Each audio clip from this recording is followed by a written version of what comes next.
Hi students. അപ്പോൾ നമ്മൾ പറഞ്ഞു നിർത്തിയത് ഡെമോക്രാറ്റിക് സൊസൈറ്റിനെ കുറിച്ചായിരുന്നു. അപ്പൊ ഡെമോക്രാറ്റിക് എന്ന് പറയുന്നത് എന്താണ്? ഡെമോക്രാറ്റി എന്ന് പറയുന്നത് ജനാധിപത്യമാണ് അല്ലെ. നമുക്ക് എല്ലാവർക്കും അറിയാം ഇന്ത്യ എന്ന് പറയുന്ന ഒരു ജനാധിപത്യ രാജ്യമാണെന്ന്. അപ്പോൾ ഈ ജനാധിപത്യം എന്ന ഒരു ടേമിന്റെ അർത്ഥം എന്താണ്, അല്ലെങ്കിൽ അതിന്റെ സ്പെഷ്യാലിറ്റീസ്, അതിന്റെ പ്രത്യേകതകൾ എന്തൊക്കെയാണ്? നമുക്കറിയാം ജനാധിപത്യ സമൂഹത്തിൽ അല്ലെങ്കിൽ ജനാധിപത്യ രാജ്യത്ത് നമുക്ക് നമ്മുടേതായ വ്യക്തി സ്വാതന്ത്ര്യങ്ങൾ ഉണ്ടാവും, അല്ലെങ്കിൽ മൗലിക അവകാശങ്ങൾ ഉണ്ടാവും, അതുപോലെ തന്നെ മൗലിക കർത്തവ്യങ്ങൾ ഉണ്ടാവും. അത് കൂടാതെ നമുക്കൊരു ജുഡീഷ്യറി സിസ്റ്റം ഉണ്ടാക്കും, അല്ലെങ്കിൽ ഒരു നിയമ നിർമ്മാണ വ്യവസ്ഥിതി നമ്മുടെ രാജ്യത്തുണ്ടായിരിക്കും. അപ്പോൾ അത്തരത്തില് നമുക്ക് ഒരുപാട് ആനുകൂല്യങ്ങൾ ഡെമോക്രാറ്റിക് സൊസൈറ്റി നമുക്ക് പ്രൊവൈഡ് ചെയ്യുന്നുണ്ട്. അപ്പോൾ അതിനെക്കുറിച്ചാണ് നമ്മൾ പറഞ്ഞു നിർത്തിയത്. ഡെമോക്രാറ്റിക് എന്ന് പറയുന്നത് എന്താണ്, അതുകൂടാതെ ഡെമോക്രാറ്റിക് സൊസൈറ്റി എങ്ങനെയാണ് നമ്മുടെ സമൂഹത്തിൽ ഉരുത്തിരിഞ്ഞു വന്നത് എന്നൊക്കെയാണ് നമ്മൾ പറഞ്ഞത്. ഇനി അടുത്തത് കാണാൻ പോകുന്നത് page number 97 elements of A democratic political system. Elements of A democratic political system, page number 97. Okay, അപ്പോൾ ഐഡിയോളജി ആണ് എലമെന്റ്സിൽ ആദ്യമായിട്ട് വരുന്നത്. ഡെമോക്രാറ്റിക് പൊളിറ്റിക്കൽ സിസ്റ്റത്തിന്റെ എലമെന്റ്സിൽ ഫസ്റ്റ് വൺ എന്ന് പറയുന്നത് അതിന്റെ ഐഡിയോളജി ആണ്. ഐഡിയോളജി എന്ന് പറയുന്നത് പ്രത്യയ ശാസ്ത്രം എന്നാണ്. Ideology refers to a combined system of beliefs and the symbols which have attract the followers beyond their rational and objective meaning. It has the power to influence the sentiments of the followers and taken as an article of faith by the followers. There are some defined ideologies of a political system in general and political parties within that system. നമുക്ക് ഓരോ political പാർട്ടീസിനും അതിൻ്റെതായ ideologies ഉണ്ടാവും. Ideologies എന്ന് പറയുന്നത് പ്രത്യയ ശാസ്ത്രങ്ങളാണ്. അപ്പോൾ ഇപ്പം നമുക്ക് ചിലപ്പോൾ നമ്മൾ കേട്ടിട്ടുണ്ടാവും, ഒരു സമൂഹത്തിന്റെ ഇപ്പൊ എന്റെ ഒരു പർട്ടിക്കുലർ ആയിട്ടുള്ള ഒരു സൊസൈറ്റിയുടെ ഒരു ഐഡിയോളജി എന്ന് പറയുന്നത് ഇതല്ല എന്നുള്ളതൊക്കെ നമ്മൾ കേട്ടിട്ടുണ്ടാവും. അപ്പൊ പ്രത്യയ ശാസ്ത്രത്തിന്റെ അടിസ്ഥാനത്തിലാണ് ഓരോ സമൂഹങ്ങളും അല്ലെങ്കിൽ ഓരോ സംഘടനകളും ഒക്കെ പ്രവർത്തിക്കുന്നത്. അപ്പോൾ ഓരോ പാർട്ടികൾക്കും അതിന്റെ പ്രത്യയ ശാസ്ത്രം ഉണ്ടായിരിക്കും. നമ്മൾ ചിലപ്പോൾ കേട്ടിട്ടുണ്ടാവും, ഇത് ഈ പാർട്ടിയുടെ പ്രത്യയ ശാസ്ത്രത്തിന് എതിരാണ്, അല്ലെങ്കിൽ പാർട്ടിയുടെ പ്രത്യയ ശാസ്ത്രം ഇത് അനുവദിക്കുന്നില്ല എന്നുള്ള കുറച്ച് വാചകങ്ങളൊക്കെ നമ്മൾ കേട്ടിട്ടുണ്ടാവും. അപ്പോ നമ്മുടെ ജനാധിപത്യ രാഷ്ട്രത്തിലെ ഓരോ പാർട്ടിക്കും അതിൻ്റെതായ പ്രത്യയ ശാസ്ത്രങ്ങളുണ്ട്. അതാണ് ഇവിടെ പറയുന്നത്. There are some defined ideologies of a political system in general and political parties within the system, which refers to the goals and the means to the members of the nation or party. The followers are therefore committed to the means and to adopt them with all the risk involved. The degree of internalization of the ideology and of its goals and means depends upon the political socialization of individual and the capacity of the party for disciplining its members and extent to which an ideology is understood is different from individual to individual, and the degree to which it is absorbed in dependent upon the political exposure of the party members and the extent to which the party consider it important. അപ്പോൾ പാർട്ടിയിൽ ഓരോ ideologies ഉണ്ടാവും. അപ്പൊ ആ ideology അനുസരിച്ച് പ്രവർത്തിക്കാനായിട്ട് അതിലെ members വളരെയധികം പ്രതിജ്ഞാബദ്ധരാണ്. കാരണം ആ ഐഡിയോളജിയിൽ നിന്ന് വിട്ടുപോയിട്ട് ആ ഒരു പ്രസ്ഥാനത്തിന് നിലനിൽക്കാൻ സാധിക്കില്ല. അതുപോലെ തന്നെ അവിടുത്തെ പാർട്ടീസിന് അവിടുത്തെ ഐഡിയോളജീസ് കണ്ടിന്യൂ ചെയ്യുക എന്നുള്ളതും അതിന്റെ അടിസ്ഥാനത്തിലുള്ള നടപടിക്രമങ്ങളും അല്ലെങ്കിൽ അതിന്റെ അടിസ്ഥാനത്തിലുള്ള മാർഗനിർദ്ദേശങ്ങളൊക്കെ പാലിക്കുക എന്നുള്ളതും ഓരോ പാർട്ടിയെ അടിസ്ഥാനപ്പെടുത്തി വളരെ പ്രധാനപ്പെട്ട ഒരു കാര്യമാണ്. There are many factors on which an ideology is based, like political, economic or religious factors that at the times ethic and cultural factors also forms the basis of ideology. അപ്പൊ ഐഡിയോളജീനെ അടിസ്ഥാനമാക്കിയിട്ട് ചില ആളുകൾക്ക് അല്ലെങ്കിൽ ചില പാർട്ടികൾക്ക് ചിലപ്പോൾ പൊളിറ്റിക്കൽ ആയിട്ടുള്ള ideologies ആയിരിക്കും ഉണ്ടാവുക. ഓരോ രാഷ്ട്രത്തിലെയും പൊളിറ്റിക്സിനെ അടിസ്ഥാനപ്പെടുത്തിയിട്ടുള്ള പ്രത്യയ ശാസ്ത്രങ്ങളായിരിക്കും ചില പാർട്ടികൾക്ക് ഉണ്ടാവുക. ചില പാർട്ടികൾക്ക് ഇക്കണോമിക് അല്ലെങ്കിൽ സാമ്പത്തികപരമായ പ്രത്യയ ശാസ്ത്രങ്ങളായിരിക്കും ചില പാർട്ടികൾക്ക് ഉണ്ടാവുക. പ്രത്യേകിച്ച് കമ്മ്യൂണിസ്റ്റ് പാർട്ടിയൊക്കെ ഇക്കണോമിക് ആയിട്ട് ഐഡിയോളജീസ് ഉള്ള ആളുകളാണ് അല്ലെങ്കിൽ പാർട്ടികളാണ്. അതുകൂടാതെ റിലീജിയസ് ഫാക്ടേഴ്സ് അടങ്ങുന്ന ഐഡിയോളജീസ് ഉള്ള പാർട്ടികളും നമ്മുടെ സൊസൈറ്റിയിലുണ്ട്. അപ്പൊ ഈ 3 രീതികളുണ്ട്. അതുകൂടാതെ ചിലപ്പോൾ എത്നിക് ആൻഡ് കൾച്ചറൽ ഫാക്ടേഴ്സ് ഉൾപ്പെടുന്ന പ്രത്യയശാസ്ത്രമുള്ള പാർട്ടികളും നമ്മുടെ സമൂഹത്തിൽ കാണപ്പെടാറുണ്ട്. ഇത് പ്രധാനപ്പെട്ടതാണ്. Democracy can be called as a political ideology and communism is an economic ideology and theocracy is an religious ideology. അപ്പോൾ ഡെമോക്രസി എന്ന് പറയുന്ന ഒരു പൊളിറ്റിക്കൽ ഐഡിയോളജിയാണ്, അതുപോലെ തന്നെ കമ്മ്യൂണിസം എന്ന് പറയുന്ന ഒരു ഇക്കണോമിക് ഐഡിയോളജി ആണെന്ന് നോട്ട് ചെയ്ത് വെച്ചോളുക. ഡെമോക്രസി എന്ന് പറയുന്ന ഒരു പൊളിറ്റിക്കൽ ഐഡിയോളജി ആണെന്ന് പറഞ്ഞു നമ്മൾ, അല്ലെ? അപ്പൊ ഈ democracy requires the welfare of all citizens. Example, an economic ideology in a multi-religious society, it will also call for secularism. A very good example of an ideology that extends to political and other fields is communism, which against religion and at least in the early stages calls for a totalitarian social structure. Karl Marx opined that communism as an ideology in its purest form has not been formed its practices anywhere in the world. The ideology of the political parties in the world, include India, have begun to pay attention to an ethnic, religious and regional ideologies. The political parties also follow extreme methods, in most cases terrorism, in order to attain their goals. അപ്പോൾ നമ്മുടെ ഓരോ പാർട്ടിക്കും അവരുടേതായ ideologies ഉണ്ടെന്ന് നമ്മൾ പറഞ്ഞു. ഇപ്പൊ നമ്മുടെ ഡെമോക്രസിയുടെ ഐഡിയോളജി എന്ന് പറയുന്നത് പൊളിറ്റിക്കൽ ഐഡിയോളജി ആണ്. പക്ഷെ ഇന്നത്തെ സമൂഹത്തിൽ നമുക്ക് കണ്ടുവരുന്ന ഒരു പ്രവണത എന്ന് പറയുന്നത്, നമ്മുടെ ഡെമോക്രാറ്റിക് സൊസൈറ്റി ആണെങ്കിൽ പോലും അവിടെ വംശീയതയും അതുപോലെ തന്നെ മതപരമായ ദുരാചാരങ്ങളും അല്ലെങ്കിൽ ചില പ്രത്യേക ഗ്രൂപ്പുകളെ പരിപോഷിപ്പിക്കുക അല്ലെങ്കിൽ പിന്താങ്ങുക പോലെയുള്ള ചില നടപടിക്രമങ്ങളൊക്കെ ഡെമോക്രാറ്റിക് സൊസൈറ്റിയിലും കണ്ടുവരുന്നുണ്ട്, അല്ലെങ്കിൽ ഡെമോക്രാറ്റിക് രാജ്യങ്ങളിലും കണ്ടുവരുന്നുണ്ട്. അപ്പൊ അത് അവരുടെ പൊളിറ്റിക്കൽ ഐഡിയോളജിക്ക് എതിരാണ്. പക്ഷെ ഇന്ന് ആ പൊളിറ്റിക്കൽ ഐഡിയോളജി ഒക്കെ വളരെ അധികം അതിന്റെ സ്ട്രോങ് ആയിട്ടുള്ള പൊസിഷനൊക്കെ വളരെയധികം ചോർന്നു പോയിക്കൊണ്ടിരിക്കുകയാണ്. അതുകൂടാതെ കാൾ മാർക്സ് പറയുന്നത് വളരെ പ്യൂറിസ്റ്റ് ആയിട്ടുള്ള, അതായത് വളരെ പ്യൂർ ആയിട്ടുള്ള, വളരെ പരിശുദ്ധമായ രീതിയിൽ കമ്മ്യൂണിസം നിലനിൽക്കുന്ന ഒരു രാഷ്ട്രവും ഇന്ന് നിലനിൽക്കുന്നില്ലെന്നാണ്, അല്ലെങ്കിൽ നിലനിന്ന് കണ്ടിട്ടില്ല എന്നാണ് കാൾ മാർക്സ് അഭിപ്രായപ്പെടുന്നത്. അപ്പോൾ ഈ ഐഡിയോളജീസ്, ഈ പാർട്ടീസിന്റെ ഐഡിയോളജീസ് ഒന്നും വളരെ കൃത്യമായിട്ട് വളരെ ആഴത്തിൽ വേരൂന്നിയിട്ടുള്ള രീതിയിൽ എവിടെയും നിലനിൽക്കുന്നില്ല. ആ ഐഡിയോളജീസിൽ കാലാന്തരത്തിൽ ഓരോ മാറ്റങ്ങൾ വന്നുകൊണ്ടിരിക്കുകയാണ്. അതും പ്രധാനപ്പെട്ട ഒരു കാര്യമാണ്. അപ്പൊ അതൊന്ന് അടയാളപ്പെടുത്തി വെക്കണം പേജ് നമ്പർ 97. ഇനി അടുത്തത് സ്ട്രക്ചർ ആൻഡ് ഒളിഗാർക്കി ആണ്. ഒളിഗാർക്കി എന്ന് പറയുന്നത് പ്രഭുവർഗമാണ്. അപ്പോൾ ഈ ഡെമോക്രാസിനെയും അതുപോലെ തന്നെ നമ്മുടെ പൊളിറ്റിക്കൽ പാർട്ടീസിനെയും ഒക്കെ വളരെയധികം സ്വാധീനിക്കുന്ന ഒരു വിഭാഗമാണ് ഒളിഗാർക്കി എന്ന് പറയുന്നത്, അല്ലെങ്കിൽ പ്രഭുവർഗം എന്ന് പറയുന്നത്. പ്രഭുവർഗം എന്ന് പറയുന്നത് നമ്മുടെ തന്നെ സൊസൈറ്റിയിൽ വളരെയധികം ഉന്നത വിഭാഗത്തിലുള്ളവരോ അല്ലെങ്കിൽ ഉന്നത കുലജാതരായിട്ടുള്ളവരോ സാമ്പത്തികമായി മുന്നിൽ നിൽക്കുന്നവരോ അല്ലെങ്കിൽ മറ്റെന്തെങ്കിലും രീതിയിൽ രാഷ്ട്രീയ അധികാര ശ്രേണിയിലുള്ളവരൊക്കെ ആയിരിക്കും ഈ പ്രഭുവർഗത്തിൽ ഇപ്പോഴും ഉൾപ്പെടുക. അപ്പോൾ ഈ പ്രഭുവർഗം എങ്ങനെയാണ് നമ്മുടെ ഡെമോക്രസിനെയൊക്കെ സ്വാധീനിക്കുന്നതെന്നാണ് ഇവിടെ പറയുന്നത്. The structure is another important component of a political system which is influenced by a prevailing dominant ideology. Example, the ideology of the rulers of the ruling party. This is then influenced by the social structure, the values and the stage of the development of a society. The structure and values strengthen each other and influence development. The traditional social structure and authoritarian values go hand in hand, and the modern social structure and democratic values go along with each other. അത് അടയാളപ്പെടുത്തി വെച്ചോളൂ. അപ്പോൾ ഈ oligarchy എങ്ങനെയാണ് നമ്മുടെ രാഷ്ട്രത്തെയൊക്കെ സ്വാധീനിക്കുന്നത് എന്നുള്ള കാര്യങ്ങൾ വളരെ പ്രധാനപ്പെട്ടതാണ്. There is no bar when we speak of oligarchies. An oligarchy consists of a small power indefinity. അപ്പോൾ ഈ ഒളിഗാർക്കി എന്ന് പറയുന്നത് അല്ലെങ്കിൽ പ്രഭുവർഗം എന്ന് പറയുന്നത് നമ്മുടെ സമൂഹത്തെ വളരെയധികം സ്വാധീനിക്കുന്ന ഒരു ഭാഗമാണ്. അപ്പോൾ അവർ നമ്മുടെ ഡെമോക്രസിനെയും അല്ലെങ്കിൽ അവരുടെ പൊളിറ്റിക്കൽ പാർട്ടീസിനെയും ഒക്കെ ഒരുപാട് സ്വാധീനിക്കുന്നുണ്ട്. അപ്പൊ the political structures have been divided into the following categories depend upon the political culture and orientation of political elites.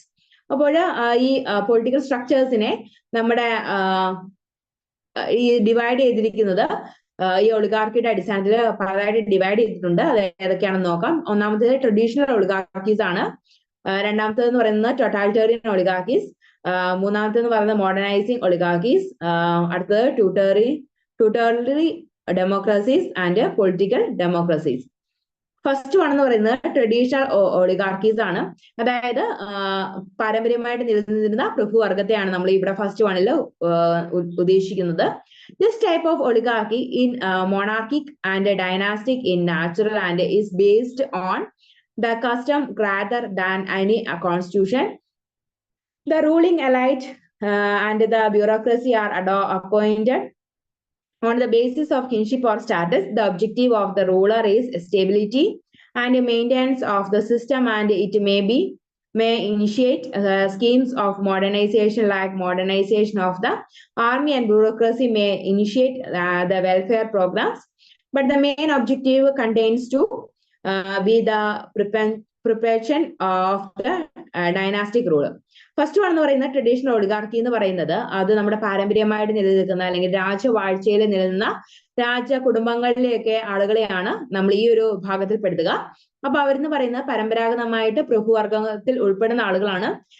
ഉന്നത കുല ജാതരായിട്ടുള്ള ആളുകൾ അല്ലെങ്കിൽ ഉയർന്ന തറവാടുകളിലൊക്കെ ജനിച്ച ആളുകൾക്ക് പാരമ്പര്യമായിട്ട് അധികാര ശ്രേണിയിൽ പ്രഭുക്കരായിട്ടും അല്ലെങ്കിൽ രാജാക്കന്മാരൊക്കെ ആയിട്ട് നിലനിന്ന് പോകുന്ന ആളുകളെയൊക്കെയാണ് നമ്മൾ ട്രഡീഷണൽ ഒളിഗാർക്കിയിൽ ഉൾപ്പെടുത്തുക. സെക്കൻഡ് വൺ എന്ന് പറയുന്നത് ടോട്ടാലിറ്റേറിയൻ ഒളിഗാർക്കീസ് ആണ്. In this type of oligarchies the society is patterned by the policy, and the power concentrates in the hands of ruling elite and a high tempo of social mobilization. An example of this type of oligarchy in the Chinese regime. അപ്പോൾ ഈ totalitarian ഒളിഗാർക്കീസ് എന്ന് പറയുന്നത് patterned by the polity and power concentrates in the hand of ruling elite and high tempo of social mobilisation എന്നാണ്. അതായത് നമ്മുടെ totalitarian ഒളിഗാർക്കീസിൽ ഒരു പ്രധാനപ്പെട്ട ആളുകൾ ഭരണം കൈയാളുന്ന കുറച്ച് ആളുകളെയാണ് ഉദ്ദേശിക്കുന്നത്. പാരമ്പര്യമായിട്ട് വരുന്നതല്ല, അവർ സ്വയം ആളുകൾ ആർജിച്ചെടുക്കുന്ന കഴിവുകളാണ് അല്ലെങ്കിൽ അവരുടെ അതോറിറ്റി പവേഴ്സ് ആണ് ഈ ഒരു ടോട്ടാലിറ്റേറിയൻ ഒളിഗാർക്കീസ് ആയിട്ട് അവരെ നിലനിർത്തുന്നത്. തേർഡ് വൺ എന്ന് പറയുന്നത് മോഡേണൈസിങ് ഒളിഗാർക്കീസ് ആണ്. The oligarchy features of the concentration of the political functions in the ruling clique and in the bureaucracy.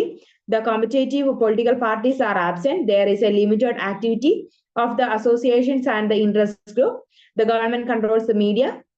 The ruling elite are committed to development and modernization. The example of modernization oligarchy is some of the Latin American states. Modernisation ഒളിഗാർക്കിയിൽ ഉൾപ്പെടുന്ന ആളുകൾ അവരുടെ media പവറും കാര്യങ്ങളൊക്കെ use ചെയ്യുന്നുണ്ട്. അതുപോലെ തന്നെ ഇതിന് ഉദാഹരണമാണ് ഈ മോഡേണൈസിങ് ഒളിഗാർക്കീസിൽ ഉദാഹരണമാണ് ലാറ്റിൻ അമേരിക്കൻ സ്റ്റേറ്റിലെ ചില ആളുകൾ. ഇനി ട്യൂട്ടോളറി ഡെമോക്രസീസ് എന്ന് പറയുന്നത് the tutelary democracy or formal norms of the democracy are accepted. Whilst universal suffrage, freedom of association and speech and the structural forms of democracy, the power concentrate the hands of the executive and the bureaucracy. The legislative is completely powerless, and the judiciary is not always free from interference. The exclusive once initiate democracy only piecemeal. The belief is the people are not right for the democratic process, otherwise the political system may go out of gear and there will be instability.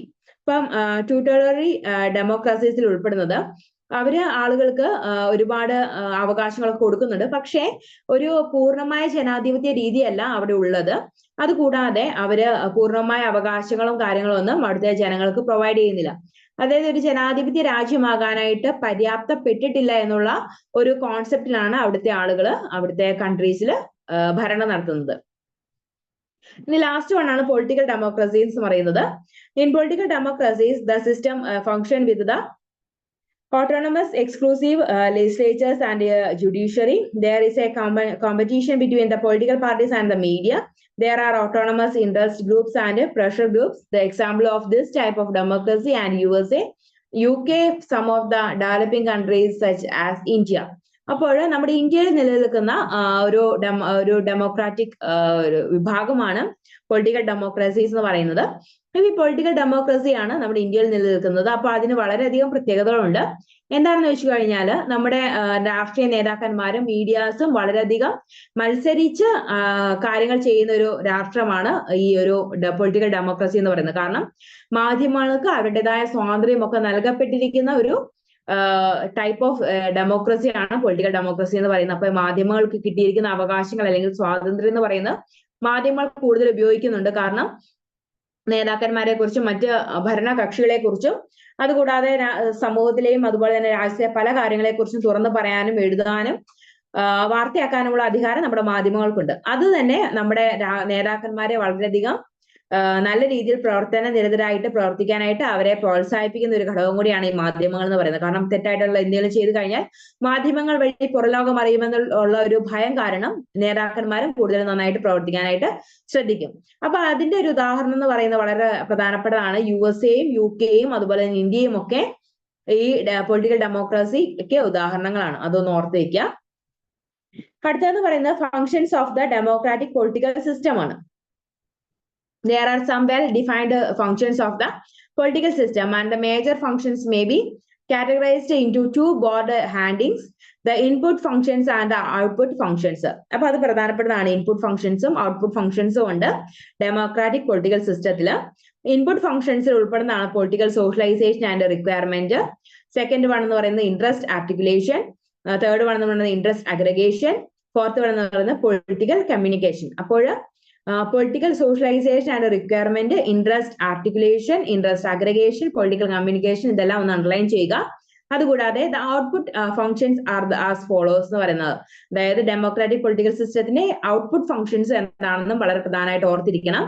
First one എന്ന് പറയുന്നത് rule making ആണ്, അതൊന്ന് അടയാളപ്പെടുത്തുക. Second one എന്ന് പറയുന്നത് rule application ആണ്. Third one എന്ന് പറയുന്നത് റൂൾ അഡ്ജുഡിക്കേഷൻ ആണ്. The first set of functions can be seen in the non-governmental subsystems, and the second set of functions can be seen in the government subsystems. അപ്പൊ ആദ്യത്തെ set of input ആയിട്ടുള്ള functions കാണപ്പെടുന്നത് non governmental ആയിട്ടുള്ള സബ്സിസ്റ്റംസിലാണ്, അതായത് government രഹിതമായിട്ടുള്ള സ്ഥലങ്ങളിലാണ് first one, അതായത് input functions കാണുന്നത്. Second one എന്ന് പറയുന്നത് ഗവൺമെന്റിന്റെ അധീനതയിലുള്ള സബ്സിസ്റ്റംസിലാണ് ഈ ഔട്ട്പുട്ട് സിസ്റ്റംസ് കാണപ്പെടുന്നത്. അതായത് റൂൾ മേക്കിംഗ്, റൂൾ ആപ്ലിക്കേഷനും ഒക്കെ നമ്മുടെ ഗവൺമെന്റ് അധീനതയിൽ വരുന്ന കാര്യങ്ങളാണെന്ന് മാത്രം ഓർത്താൽ മതി. ഇനി പൊളിറ്റിക്കൽ സോഷ്യലൈസേഷൻ ആൻഡ് റിക്വയർമെന്റ് ആണ്. Political socialization refers to a process of bringing about an individual in the political culture. It is a part of general socialization, but the focus and objective is different. The political socialization starts at the larger stage. The two main components of the political socialization are as follows. അപ്പൊ ഈ രണ്ട് പോയിന്റ്സും പ്രധാനപ്പെട്ട ഓർത്ത് വയ്ക്കുക, അടയാളപ്പെടുത്തി വയ്ക്കുക. First one എന്ന് പറയുന്നത് is the inculcation of the general values and norms in relation to the political behavior and political matters. It is done with the help of the general education system and also by the agencies of the state. Second one എന്ന് പറയുന്നത് the injection of the individual in the particular political party and the importance of the ideology of the party and the action programs to her or him. This one is done by different political parties. These two components are different in the democratic countries and is the one which are experimental, which democracies models. The objective of the first component is the general understanding of the what he should and should not be. And that objective of the second one differs from one party to another, may differ from party to party, both in the goal and in the means of adopted.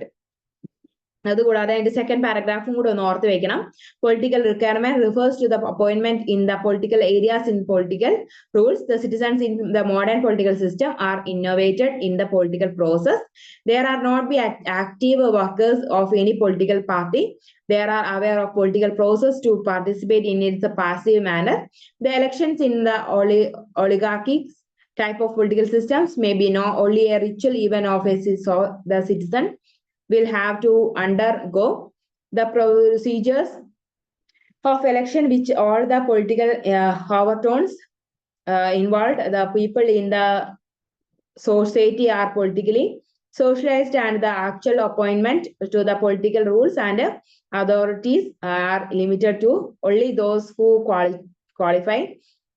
This is invisible, as general socialization also follows such patterns. ഇനി വരുന്നത് interest articulation ആണ്. Interest articulation refers to the means the proclamation of the interest in a political system is order to get the attention of the government. In all political systems, the need and problem of the citizens are taken care of by the state. The complex, the interdependent nature of the modern societies may have a bearing beyond an area of their occurrence and may need solutions by an agency located elsewhere. There are many problems of an individual which are beyond his control and need the assistance of the state for the solution of the problem. These problems might not be political, but their solutions would require political action.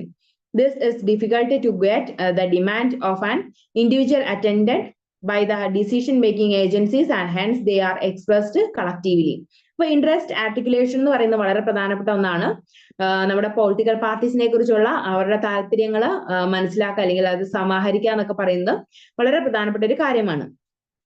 ഇനി institutional interest group ഉണ്ട്, അതുപോലെ തന്നെ association interest groups ഉണ്ട്, അതുകൂടാതെ non association interest ഗ്രൂപ്പ്സും ഉണ്ട്. അപ്പൊ അത് മൂന്നാണ് ഇവിടെ പറയുന്നത്. അടുത്തായിട്ട് ഇൻസ്റ്റിറ്റ്യൂഷണൽ ഇൻട്രസ്റ്റ് ഗ്രൂപ്പ്സ് എന്ന് പറയുന്നത് these structures R duly consisted and R stable and institutionalised in nature. These includes the church, the bureaucracy, the army and the legislature.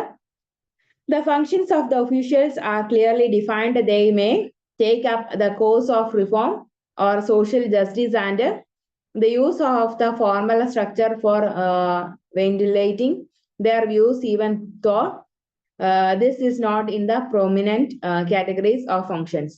Associational interest groups എന്ന് പറയുന്നത്, the example of these groups are trade unions, associations of managers, businessmen and traders, and various agencies, and are organized for non-economic activities such as ethnic, cultural and religious groups or civic groups, youth organizations, etc. They have their own defined procedures for the creation of the interest and the demands and transmission of these demands to other political structures such as political parties. അപ്പൊ associated interest group എന്ന് പറയുന്നത് വളരെ അധികം സംഘടിതമായിട്ടുള്ള interest groups ആണ്. അതൊരു political പാർട്ടിനെ ഒക്കെ പ്രതിനിധീകരിക്കുന്ന ഒരു വിഭാഗമാണ്. അതുപോലെ തന്നെ ഇൻസ്റ്റിറ്റ്യൂഷണൽ ഇൻട്രസ്റ്റ് ഗ്രൂപ്പ്സും ഉണ്ട്, അതും ഈ ഒരു സൊസൈറ്റിയിലെ പ്രധാനപ്പെട്ട ഒരു ഘടകമാണ്. അതുകൂടാതെ വരുന്നതാണ് non associational interest groups. These groups are not established in the formal manner but the important because of their caste or religious or family positions. അപ്പൊ ഇത്തരത്തിലുള്ള ഗ്രൂപ്പ് എന്ന് പറയുന്നത്, അതായത് നോൺ അസോസിയേഷണൽ ഇൻട്രസ്റ്റ് ഗ്രൂപ്പ്സ് എന്ന് പറയുന്നത് അതൊരു ഫോർമൽ, അതായത് ഔപചാരികമായ ഒരു ഇൻട്രസ്റ്റിന്റെ ഒരു ഗ്രൂപ്പ്സ് ആയിരിക്കില്ല. അത് അവരുടെ, പക്ഷെ അതിന് വളരെയധികം പ്രധാനപ്പെട്ട ഒരു സ്ഥാനമുണ്ട്. അതിന്റെ പ്രധാനപ്പെട്ട സ്ഥാനം അതിനെ നിശ്ചയിക്കുന്നത് അതിന്റെ ഫാമിലി പൊസിഷനുമായിട്ടോ അല്ലെങ്കിൽ അതിന്റെ കാസ്റ്റോ അതിന്റെ റിലീജിയസ് ആയിട്ടുള്ള ഒരു മാനറിലായിരിക്കും അതിന്റെ പ്രാധാന്യം നിശ്ചയിക്കപ്പെടുക. There is a formation of the informal delegation in order to meet the official or minister concerned. For example, the mode of collection of the certain levy or alterations of the government rule, etc. It is not mandatory that the interest is connected through a delegation. അപ്പോൾ അതൊരു mandatory അല്ല, ഒരു പ്രധാനപ്പെട്ട അല്ലെങ്കിൽ ഒരു നിശ്ചയമായിട്ട് ഉണ്ടാവേണ്ട ഒരു കാര്യമല്ല. അത് സ്വാഭാവികമായിട്ടും നടക്കണമെങ്കിൽ വളരെ സ്വാഭാവികമായിട്ട് നടക്കുന്ന ഒരു ഘടകമാണ് നോൺ അസോസിയേറ്റഡ് ഇൻട്രസ്റ്റ് ഗ്രൂപ്പ്സ് എന്ന് പറയുന്നത്. അത് മാൻഡേറ്ററി അല്ല. അനോമിക് ഇൻട്രസ്റ്റ് ഗ്രൂപ്പ് എന്ന് പറയുന്നത്, the groups are formed spontaneously and many are unstable and short-lived, such as in a riot or demonstration. The violent political demonstration is not included in this. First അടുത്തതെന്ന് പറയുന്നത് interest aggregation ആണ്. Aggregation സമാഹരണമാണ്. അപ്പൊ interest സമാഹരിക്കുക എന്ന് പറയുന്നത്, അല്ലെങ്കിൽ മറ്റു ഗ്രൂപ്പുകളുടെ interest മനസ്സിലാക്കുക, അത് സമാഹരിക്കെടുക്കുക എന്ന് പറയുന്നത് പ്രധാനപ്പെട്ട ഒരു ഘടകമാണ്. Aggregation refers to the sorting out the combination of the demands segregated by different interest groups. This can be achieved by means of the synthesis of the general politics in which the interests are combined and accompanied of otherwise taken into consideration.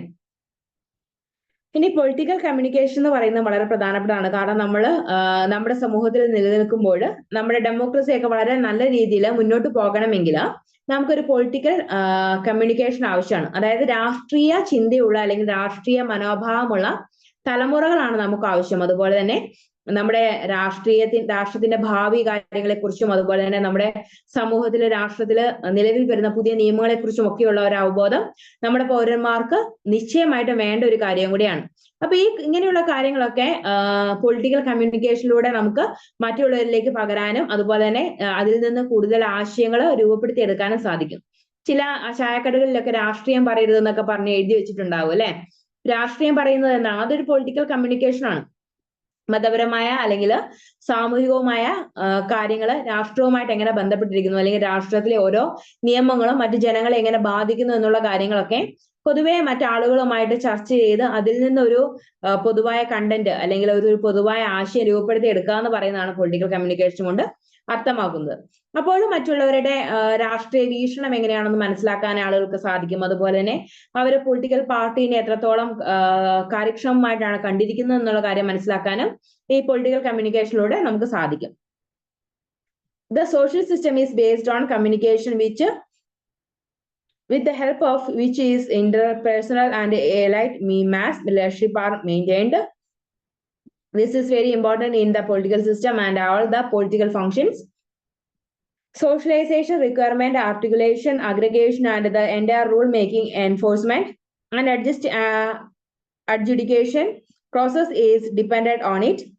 Communication helps in the supply of information, and the various means of communication makes the political systems work in an effective and a responsible manner. For and maintenance of an active and effective electorate and citizenship are autonomous, natural, and truly penetrative communication system is very important, which is possible only in a mature democracy. The government in the developing countries will be controlling many of the means of communication like electronic media. The press is controlling by the interest groups, so the information coming out of it will be selective and biased. The spread of media is restricted by the law, illiteracy level and poor means of transport, and poverty restricts and spread of communication through the radio and television. അപ്പോൾ ഈ political communication എന്ന് പറയുന്നത് നമ്മുടെ രാഷ്ട്രീയ ചിന്താഗതിയെ വളരെയധികം ഉയർത്താനായിട്ട് സഹായിക്കുന്ന ഒരു ഘടകം കൂടിയാണെന്നാണ് ഇവിടെ പറയുന്നത്. അതുകൂടാതെ നമ്മുടെ മീഡിയാസ്, നമ്മുടെ വാർത്താവിനിമയ മാധ്യമങ്ങളൊക്കെ നമുക്ക് നൽകുന്ന ഇൻഫർമേഷനും ഒക്കെ നമ്മുടെ പൊളിറ്റിക്കൽ കമ്മ്യൂണിക്കേഷനെ വർദ്ധിപ്പിക്കാനായിട്ട് നമ്മളെ സഹായിക്കുന്ന ഒരു ഘടകം കൂടിയാണ്. അപ്പോൾ നമുക്ക് അറിയാവുന്ന ഒരു കാര്യം എന്ന് പറയുന്നത്, നമ്മുടെ ന്യൂസ് ഒക്കെ സ്ഥിരം കാണുന്ന ആളുകൾക്ക് നമ്മുടെ രാഷ്ട്രീയത്തെക്കുറിച്ചും രാഷ്ട്രീയ ചിന്താഗതിയെ കുറിച്ചും ഒരു വ്യക്തമായ വീക്ഷണം ഉണ്ടായിരിക്കും. അതുകൂടാതെ അതിൽ നിന്ന് അപ്പം ഓരോ രാഷ്ട്രീയ പത്രം വായിക്കുന്ന ആളുകൾ അല്ലെങ്കിൽ എന്നും നമ്മുടെ പത്രവായന ഉള്ള ആളുകൾ, അതുപോലെ എന്നും ന്യൂസ് ചാനലുകളൊക്കെ കാണുന്ന ആളുകൾ, അവർക്ക് നമ്മുടെ രാജ്യത്തെക്കുറിച്ച് വളരെയധികം വിപുലമായ ആശയങ്ങളും അല്ലെങ്കിൽ വിപുലമായ നിർദ്ദേശങ്ങളും ഒക്കെ ഉണ്ടാവും. അതുകൂടാതെ പക്ഷെ നമുക്ക് വേറൊരു വ്യത്യാസം കാണാൻ സാധിക്കുന്നത്, നമ്മൾ പത്രം വായിക്കാത്ത അല്ലെങ്കിൽ ന്യൂസുകളോട് ഒരു താല്പര്യം കാണിക്കാത്ത, സമൂഹത്തിൽ എന്താണ് നടക്കുന്നതെന്ന് ഒന്നും മനസ്സിലാകാത്ത ഒരു വിഭാഗം ഉണ്ടായിരിക്കും. ജോലിയെ മാത്രം ശ്രദ്ധ കേന്ദ്രീകരിച്ച് സമൂഹത്തിൽ എന്താണ് നടക്കുന്നത് മനസ്സിലാക്കാത്ത ഒരു വിഭാഗം ആളുകൾ ഉണ്ടായിരിക്കും. അപ്പൊ അങ്ങനെയുള്ള ആളുകളെ സംബന്ധിച്ച് ഈ രാഷ്ട്രീയ ചിന്താഗതിയൊക്കെ വളരെ കുറവായിരിക്കും. അതുപോലെ തന്നെ നമ്മുടെ രാഷ്ട്രത്തിൽ എന്താണ് നടക്കുന്നത് എന്നുള്ള ഒരു ചിന്തയൊക്കെ അവർക്ക് വളരെ കുറവായിരിക്കും. അപ്പം ഇങ്ങനെ ഈ രണ്ട് വിഭാഗത്തിൽപ്പെട്ട ആളുകളെ താരതമ്യം ചെയ്യുകയാണെങ്കിൽ രാഷ്ട്രത്തിലെ മികച്ച പൗരന്മാരായിരിക്കാനും അതുപോലെ തന്നെ രാഷ്ട്രത്തിന്റെ നിയമ പ്രവർത്തനങ്ങളിലും അതുപോലെ തന്നെ മറ്റു പ്രവർത്തനങ്ങളിലുമൊക്കെ തികഞ്ഞ പങ്കാളികളാകാനും അതുപോലെ തന്നെ രാഷ്ട്രീയ അവബോധമുള്ള ഒരു വ്യക്തികളായി തീരാനും ഒക്കെ ന്യൂസ് ചാനൽ റീഡ് ചെയ്യുന്ന ആളുകൾക്കും അല്ലെങ്കിൽ മാധ്യമങ്ങളുടെ യൂസ് കൂടുതലുള്ള ആളുകൾക്കൊക്കെ പെട്ടെന്ന് സാധിക്കും. അപ്പോൾ ഈ മാധ്യമങ്ങൾ വഴി ഉണ്ടാകുന്ന ചർച്ചകൾ അതൊക്കെ നമ്മുടെ പൊളിറ്റിക്കൽ കമ്മ്യൂണിക്കേഷനെ വളരെയധികം സഹായിക്കുന്ന ഒരു ഘടകം കൂടിയാണ്. The modern society also was widespread inclusion of the mass communication media, and the role of person-to-person communication is very important.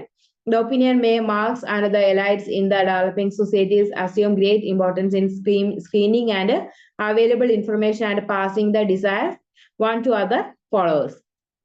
അപ്പൊ ഈ മാസ് മീഡിയയിലൂടെയുള്ള ചർച്ചകളും മറ്റ് ന്യൂസും മാത്രം കണ്ടാൽ പോരാ, നമ്മൾ മറ്റുള്ള ആ വ്യക്തികളുമായി നമ്മുടെ രാഷ്ട്രത്തെക്കുറിച്ചും രാഷ്ട്രീയ കാര്യങ്ങളെക്കുറിച്ചും ചർച്ച ചെയ്താൽ മാത്രമേ എത്രത്തോളം നമ്മുടെ രാഷ്ട്രീയ ചിന്താഗതിയൊക്കെ ഉയർന്നിട്ടുണ്ടെന്ന് നമുക്ക് മനസ്സിലാക്കാൻ സാധിക്കുകയുള്ളൂ. ഇനി അടുത്തതെന്ന് പറയുന്നത്, അപ്പൊ ഈ ഒരു പൊളിറ്റിക്കൽ കമ്മ്യൂണിക്കേഷൻ ഒക്കെ പറയുന്നത് നമ്മുടെ ഡെമോക്രസി നമുക്ക് നൽകുന്ന ഒരു അനുഗ്രഹമാണ്, അല്ലെങ്കിൽ അവകാശങ്ങളാണ്.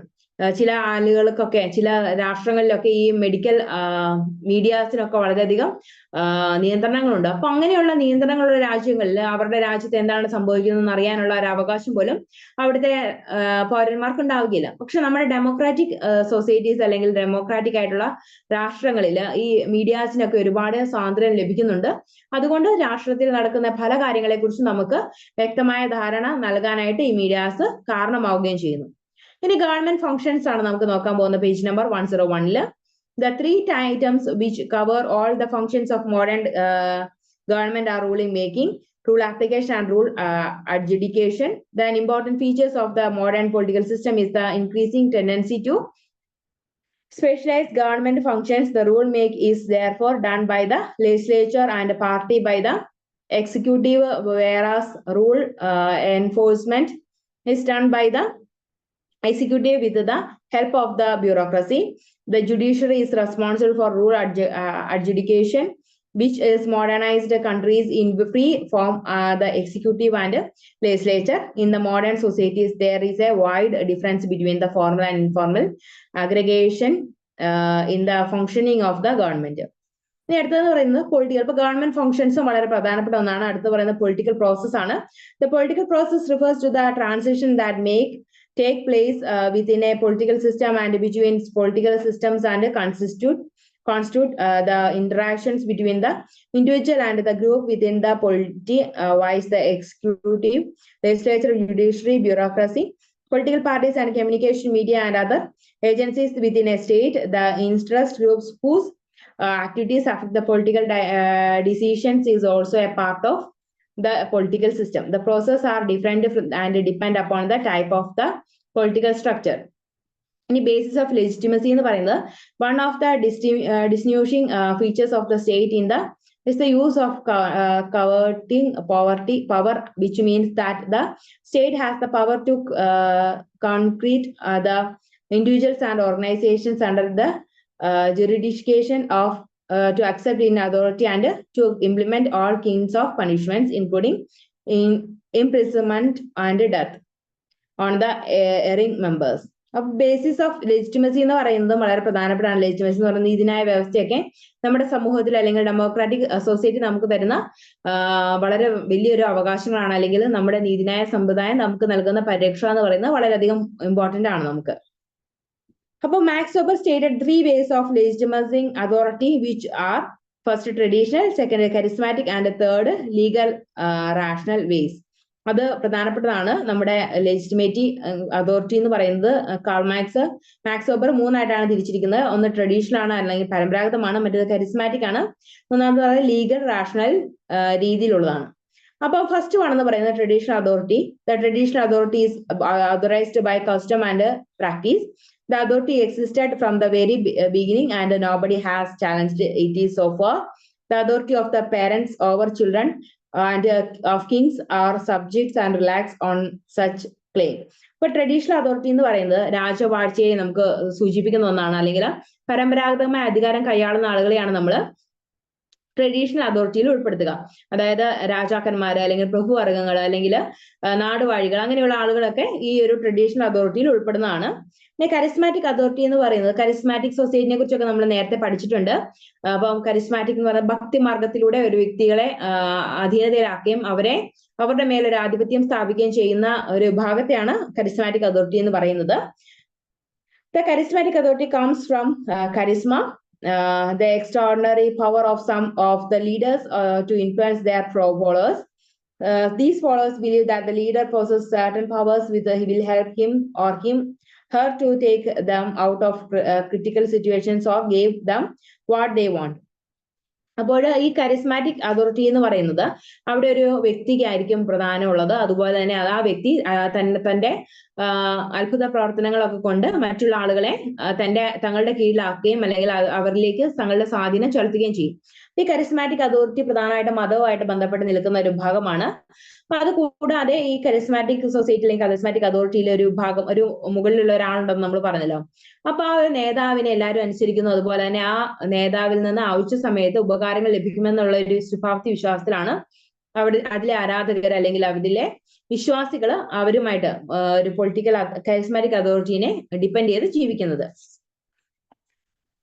ഇനി അടുത്തതെന്ന് പറയുന്നത് ലീഗൽ റാഷണൽ അതോറിറ്റി ആണ്.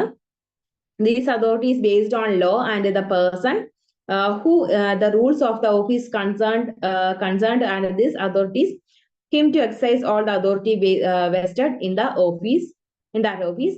The president of prime minister of state who holds the power through the constitutionally established methods in the legitimate ruler of the country, and the subjects consider him or her to be legitimate ruler.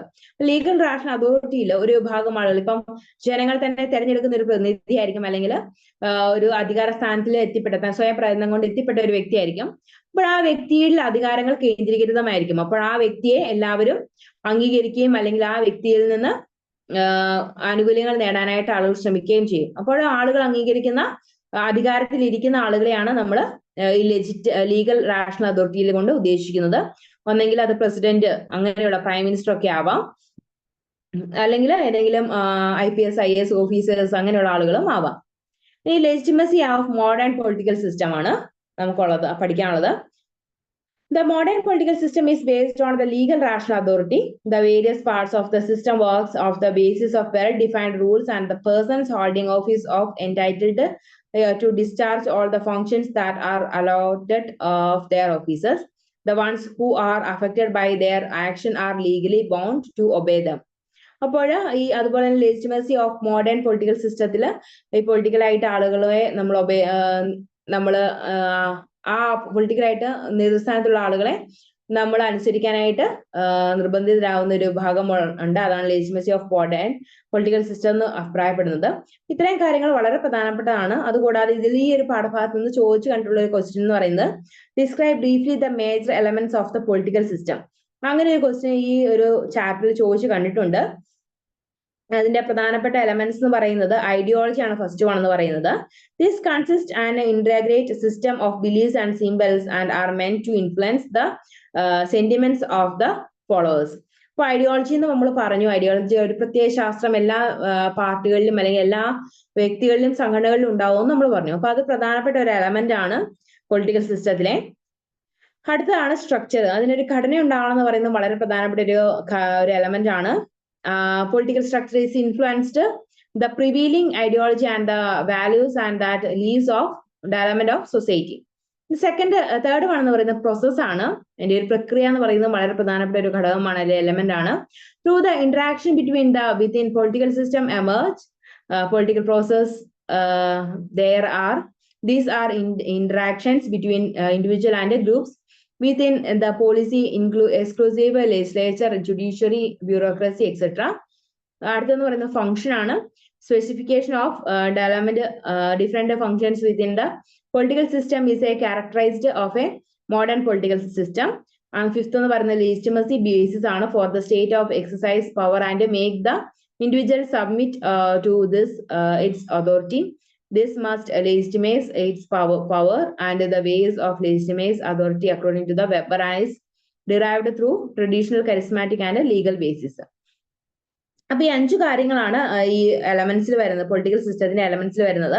First one എന്ന് പറയുന്നത് ideology ആണെന്ന് അടയാളപ്പെടുത്തി വെക്കണം. Page number 102 first one ideology, second one എന്ന് പറയുന്നത് structure ആണ്, third one എന്ന് പറയുന്നത് പ്രോസസ് ആണ്, ഫോർത്ത് വൺ എന്ന് പറയുന്നത് ഫംഗ്ഷൻ ആണ്, ഫിഫ്ത് വൺ എന്ന് പറയുന്നത് ലെജിറ്റിമസി ബേസിസ് ആണ്. ഇനി ഇതിൽ നിന്ന് ചോദിച്ചു കണ്ടുള്ള മറ്റൊരു ക്വസ്റ്റ്യൻ എന്ന് പറയുന്നത് എന്താണ് ഡെമോക്രസി എന്നുള്ള ഒരു ചോദ്യം ചോദിച്ചു കണ്ടിട്ടുണ്ട്. ഡെമോക്രസി എന്ന് പറയുന്നത് ജനങ്ങൾക്ക് വേണ്ടി ജനങ്ങളാൽ തിരഞ്ഞെടുക്കപ്പെടുന്ന ഒരു ഗവൺമെന്റ് ഉള്ള ഒരു വിഭാഗമാണ് നമ്മൾ ഡെമോക്രസി എന്ന് കൊണ്ട് ഉദ്ദേശിക്കുന്നത്. അതുകൂടാതെ ഡെമോക്രസിയിൽ നമുക്ക് ജുഡീഷ്യറി സിസ്റ്റം വളരെ സ്ട്രോങ് ആയിരിക്കും. അതുപോലെ തന്നെ നമുക്ക് ഒരു എഴുതപ്പെട്ട ഒരു ഭരണഘടന, ശക്തമായ ഒരു ഭരണഘടന ഉണ്ടായിരിക്കും. അതുപോലെ ആളുകൾ ജനങ്ങൾക്ക് വേണ്ടി തിരഞ്ഞെടുക്കപ്പെട്ട ശക്തമായ ഒരു ഉദ്യോഗസ്ഥ വൃന്ദവും അതുപോലെ തന്നെ മന്ത്രിമാരടങ്ങുന്ന ഒരു ഭരണവർഗവും ഉണ്ടായിരിക്കും. അപ്പൊ അത് വളരെ പ്രധാനപ്പെട്ട ഒരു ചോദ്യമായിട്ട് ചോദിച്ചു കണ്ടിട്ടുണ്ട്. വാട്ട് ഡസ് ഡെമോക്രസി മീൻ? അത് 108 അതിന്റെ ക്വസ്റ്റ്യൻ ആയിട്ട് കിടപ്പുണ്ട്. അടുത്തൊരു ക്വസ്റ്റ്യൻ എന്ന് പറയുന്നത് what are the various elements of the democratic frame work? നമ്മൾ ഡെമോക്രാറ്റിക് ഫ്രെയിം വർക്കിന്റെ എലമെന്റ്സ് ഏതൊക്കെയാണെന്നാണ് ഇവിടെ കൊടുത്തിരിക്കുന്നത്. ഒന്നെന്ന് പറയുന്നത് ലെജിറ്റിമസി ആണ്, നിയമസാധുതയാണ് പ്രധാനപ്പെട്ട ഒരു ഘടകം ഫസ്റ്റ്. സെക്കൻഡ് ആണെന്ന് പറയുന്നത് ജസ്റ്റിസ് ആണ്. ജസ്റ്റിസ് എന്ന് പറയുന്നത് നീതിയാണ്. നീതിയൊക്കെ നമ്മൾക്ക് വളരെയധികം പ്രധാനപ്പെട്ട ഒരു എലമെന്റ് ആണ്. തേർഡ് വൺ എന്ന് പറയുന്നത് ഫ്രീഡം ആണ്. ഫ്രീഡം എന്ന് പറയുന്നത് സ്വാതന്ത്ര്യമാണ്. ഫോർത്ത് വൺ എന്ന് പറയുന്നത് പവർ ആണ്. നമുക്കറിയാം പവർ എന്ന് പറയുന്നത് വളരെ പ്രധാനപ്പെട്ട ഒരു കാര്യമാണ്. കാരണം നമ്മുടെ ഗവൺമെന്റിലും അല്ലെങ്കിൽ രാഷ്ട്രത്തിലും ഒക്കെ എന്തെങ്കിലും രാഷ്ട്ര നേതാക്കന്മാർക്കൊക്കെ എന്തെങ്കിലും ഒരു കാര്യം ചെയ്യണമെങ്കിൽ അതിന് അധികാരം അല്ലെങ്കിൽ ഒരു പവർ ആവശ്യമാണ്. ആ ഒരു പവർ മറ്റു രാഷ്ട്രങ്ങളെ അപേക്ഷിച്ച് ഇന്ത്യക്ക് വളരെയധികം കൂടുതലുണ്ട്. അപ്പം ജനാധിപത്യ രാജ്യങ്ങളില് വളരെ അധികാര വികേന്ദ്രീകരണം ഉണ്ട്. അത് പ്രധാനമന്ത്രിക്കും അതുപോലെ തന്നെ രാഷ്ട്രപതിക്കും ഒക്കെ ചെയ്യാനുള്ള ചില പ്രധാനപ്പെട്ട നിർദ്ദേശങ്ങൾ അല്ലെങ്കിൽ ചെയ്യാനുള്ള പ്രധാനപ്പെട്ട കടമകളൊക്കെ ഉണ്ട്. അതൊക്കെ ചെയ്തു തീർക്കുന്നതിലൂടെ അവരുടെ ഒരു പവർ ആണ് അവിടെ നമുക്ക് കാണാൻ സാധിക്കുന്നത്. അപ്പൊ ലെജിറ്റിമസിയും അതുപോലെ തന്നെ ജസ്റ്റിസും ഫ്രീഡവും പവറും ഒക്കെ ഈ ഡെമോക്രാറ്റിക് ഫ്രെയിം വർക്കിന്റെ എലമെന്റ്സ് ആയിട്ട് കണക്കാക്കാൻ സാധിക്കും. അതൊന്ന് മനസ്സിലാക്കി വെക്കുക. ഇനി നമുക്ക് അടുത്തത് കാണാനുള്ളത് ചാപ്റ്റർ 10 ആണ്. അതായത് അതിന്റെ ഹെഡിങ് എന്ന് പറയുന്നത് state and society in India ആണ്. പേജ് നമ്പർ 110 പേജ് നമ്പർ ആണ്. State and society in India, അതായത് സംസ്ഥാനവും അല്ലെങ്കിൽ സമൂഹവും, ഇന്ത്യയിലെ സംസ്ഥാന സമൂഹം എങ്ങനെ രൂപപ്പെട്ടു, എങ്ങനെയുള്ള കാര്യങ്ങളാണ് നമ്മൾ ഈ ഒരു ചാപ്റ്ററിൽ പഠിക്കാൻ പോകുന്നത്. This chapter deals with the discussion on the 3 interrelated concepts, namely nation, state and society. After that, we will discuss about the emergencies of the Indian national state. We shall also study about the strategies and the challenges associated with the task of national building in India. Lastly, we will study about the issues of national integration. നമ്മൾ ഈ ഒരു ചാപ്റ്ററിൽ national ഇന്റഗ്രേഷനെ കുറിച്ച് നമ്മൾ പഠിക്കുന്നുണ്ട്. അതുകൂടാതെ nation അതുപോലെ തന്നെ സ്റ്റേറ്റ്, സൊസൈറ്റിയും അതിലെ കോൺസെപ്റ്റും അത് എങ്ങനെ ഇന്റർലിങ്ക്ഡ് ആയിട്ട് കിടക്കുന്നു എന്നുള്ള കാര്യവും നമ്മളിവിടെ പഠിക്കുന്നുണ്ട്. ഫസ്റ്റ് വൺ എന്ന് പറയുന്നത് സ്റ്റേറ്റും നേഷൻ ആൻഡ് സൊസൈറ്റി ആണ്. When we discussed about the politics in modern times, we talk about the state, the nation and the society in the context of Western European experience in 3 times of somewhat attached to each other. But this is not the case of many other places. This is therefore important and the first to define these terms. State, first one. The state can be defined as a political association which is characterized by, first one എന്ന് പറയുന്നത് സ്റ്റേറ്റിനെ എങ്ങനെയാണ് define ചെയ്യുന്നത് അല്ലെങ്കിൽ സ്റ്റേറ്റിന്റെ specialities എന്തൊക്കെയാണെന്നാണ് നോക്കുന്നത്. First one എന്ന് പറയുന്നത് territorial jurisdiction ആണ്. Second one non voluntary membership. Third one, a defined set of rules and defines the rights of its members by way of a constitution and asserts and a legitimacy of power over its members. ഒരു സ്റ്റേറ്റിനെ സംബന്ധിച്ച് അതിന്റെ characteristics വളരെ പ്രധാനപ്പെട്ടതാണ്. അത് ഈ 4 ഘടകങ്ങളും ഒന്ന് ഓർത്ത് വെക്കണം, 4 പോയിന്റ്സും. അതുകൂടാതെ നേഷൻ എന്ന് പറയുന്നത്, nation is a term that refers to a group of people who have developed anonymity of basis of common identity of culture, religion, language and state, etc. The national identity of a group is based on the number of criteria such as the place of residence, ethnic origin, cultural state, region and language. അപ്പൊ nation എന്ന് പറയുന്ന ഒരു cultural ഏകതയൊക്കെയുള്ള ഒരു ഭാഗത്തെയാണ് നമ്മൾ nation എന്ന് പറയുന്നത് അല്ലെങ്കിൽ രാഷ്ട്രം എന്ന് പറയുന്നത്. അപ്പൊ അവിടുത്തെ സംസ്കാരവും അല്ലെങ്കിൽ ഭാഷകളൊക്കെ തമ്മിൽ ഒരു ഐക്യം ഉണ്ടായിരിക്കും. അതുകൂടാതെ അവിടുത്തെ റിലീജിയനും ഒക്കെ ഒരു സ്പെസിഫിക് ആയിട്ടുള്ള റിലീജിയനും കൾച്ചറും അതുപോലെ തന്നെ എത്നിക് ഒറിജിനും ലാംഗ്വേജും ഒക്കെ അവിടെ ഒരു ഏകത രൂപമായിട്ട് അവിടെ നിലനിൽക്കുന്നുണ്ടാവും. ഈ സൊസൈറ്റി എന്ന് പറയുന്നതാണ് മൂന്നാമത്തെ ഘടകം എന്ന് പറയുന്നത്. Society refers to a category of social organization which consists a number of social institutions like kinship, family, economy, and polity. Therefore, the social relationship in a society are interlinked, and while interacting with each other, people are social relationships. The term society is a general term which may enclose a state or the national or both. For example, the Germanic society may include the German-speaking people, East Germany, West Germany, Austria, Italy, Switzerland, etc. There is another example of Hindu society which may include the citizens of Nepal, India, Sri Lanka, and Bangladesh. അപ്പോൾ ഈ 3 ഘടകങ്ങളും ഒരു state, nation and സൊസൈറ്റിയിൽ ഉൾപ്പെടുന്ന ഒരു ഘടകങ്ങളാണ്. State എന്താണെന്ന് നമ്മൾ നിർവചിച്ചു. അതുപോലെ തന്നെ സ്റ്റേറ്റിന്റെ പ്രധാനപ്പെട്ട പ്രത്യേകതകളെ കുറിച്ച് നമ്മൾ പറഞ്ഞു. നേഷൻ എന്താണെന്ന് പറഞ്ഞു. ഒരു പ്രത്യേകമായ ലാംഗ്വേജസ് അല്ലെങ്കിൽ പ്രാദേശികത ഉള്ള ഒരു വിഭാഗത്തെയാണ് നമ്മൾ നേഷൻ എന്ന് വിളിക്കുന്നത്. അതുപോലെ തന്നെ സൊസൈറ്റിനെ കുറിച്ച് നമ്മൾ പറഞ്ഞു. സൊസൈറ്റി എന്ന് പറയുന്നത് റിലീജിയന്റെ അടിസ്ഥാനത്തിൽ അല്ലെങ്കിൽ കിൻഷിപ്പിന്റെ അടിസ്ഥാനത്തിലോ ഫാമിലിയുടെ ഇക്കണോമിയുടെ ഒക്കെ അടിസ്ഥാനത്തിൽ നമുക്ക് സൊസൈറ്റീസിനെ നിർവചിക്കാൻ സാധിക്കും, അല്ലെങ്കിൽ തരംതിരിക്കാൻ സാധിക്കും. അതുകൂടാതെ ജർമ്മനി പോലെയുള്ള ഒരു ജർമ്മൻ സ്പീക്കിംഗ് പീപ്പിൾസിന്റെ ഇടയിൽ east Germany, west Germany, Austria, Italy, Switzerland അങ്ങനെയുള്ള പല സൊസൈറ്റീസ് ഉൾപ്പെടുന്നുണ്ടാവും. അപ്പൊ ആ കാര്യങ്ങളൊക്കെ ഒന്ന് ഓർത്ത് വെക്കുക. ഇനി അടുത്ത nature of politics in India, independent India ആണ്. The objective of the independence movement was not only in they gain the political independence from the British rule, but also to develop a modern nation state. There were some steps that are taken in the regard at the political level, while others were an economic level. Strategy at the political level ആണ് first one എന്ന് പറയുന്നത്.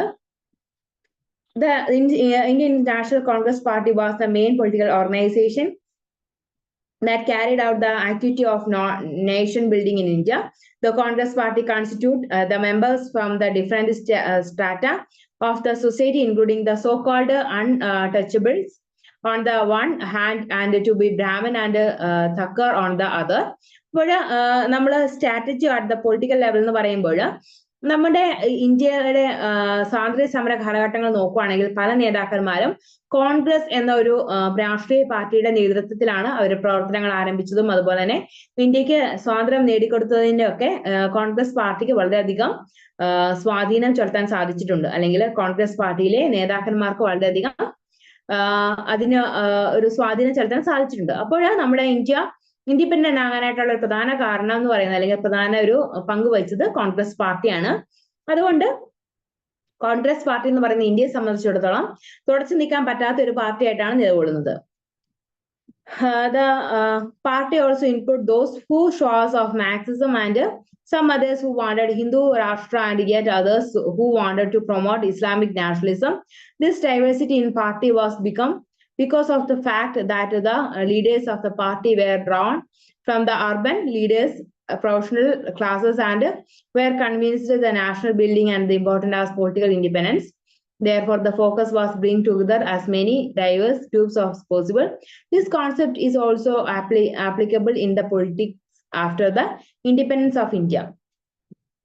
നമുക്കറിയാം, India independent ആയിരുന്ന സമയത്തൊക്കെ നമ്മുടെ രാഷ്ട്രം എന്ന് പറയുന്ന ഒരു ഹിന്ദു രാഷ്ട്രമായിട്ട് മാറ്റണമെന്ന് ഒരു വിഭാഗം ആളുകൾ വാദിച്ചിരുന്നു. അതേസമയം മറ്റൊരു വിഭാഗം ആളുകൾ ഒരു മുസ്ലിം രാഷ്ട്രമായിട്ട് ഇന്ത്യ മാറണമെന്ന് ആഗ്രഹിച്ചു. അപ്പൊ അങ്ങനെയുള്ള ഒരു ചില തർക്കങ്ങളൊക്കെ വന്നതിന് ശേഷം ഒരുപാട് പ്രശ്നങ്ങൾ ഉണ്ടായി. നമ്മുടെ ഇന്ത്യയും പാകിസ്ഥാനുമായിട്ട് രണ്ട് രാഷ്ട്രങ്ങളായിട്ട് വിഭജിക്കപ്പെട്ടു. ഇന്നും അതിന്റെ പേരിലുള്ള അതിക്രമണങ്ങളും അല്ലെങ്കിൽ യുദ്ധങ്ങളൊക്കെ ഇന്ന് നടന്നുകൊണ്ടിരിക്കുകയാണ്. അപ്പോൾ ഈ സ്ട്രാറ്റജി ഓഫ് പൊളിറ്റിക്കൽ ലെവൽ എന്ന് പറയുന്നത് ഈ ഘടകങ്ങൾക്ക് ഉൾപ്പെടുത്ത ഒന്നാണ് എന്നുള്ള കാര്യം ഒന്ന് ഓർക്കുക. അതുകൂടാതെ നമ്മുടെ പൊളിറ്റിക്സിൽ രാഷ്ട്രീയ സ്വാതന്ത്ര്യം ലഭിച്ചതിന് ശേഷം ഇന്ത്യ ഒരു ഡെമോക്രാറ്റിക് സൊസൈറ്റി ആകണമെന്നും ഒരു മതേതര രാഷ്ട്രമാകണമെന്നുമുള്ള തീരുമാനം നമ്മുടെ രാഷ്ട്രീയ പാർട്ടികൾ ഒന്നിച്ചെടുത്ത തീരുമാനമാണ്. ഇനി ദ കോൺസ്റ്റിറ്റ്യൂഷൻ എന്ന് പറയുന്നത് വളരെ പ്രധാനപ്പെട്ട മറ്റൊരു ഘടകം എന്ന് പറയുന്നത് the constitution of India was adopted in the year 1915 with the objective of national building.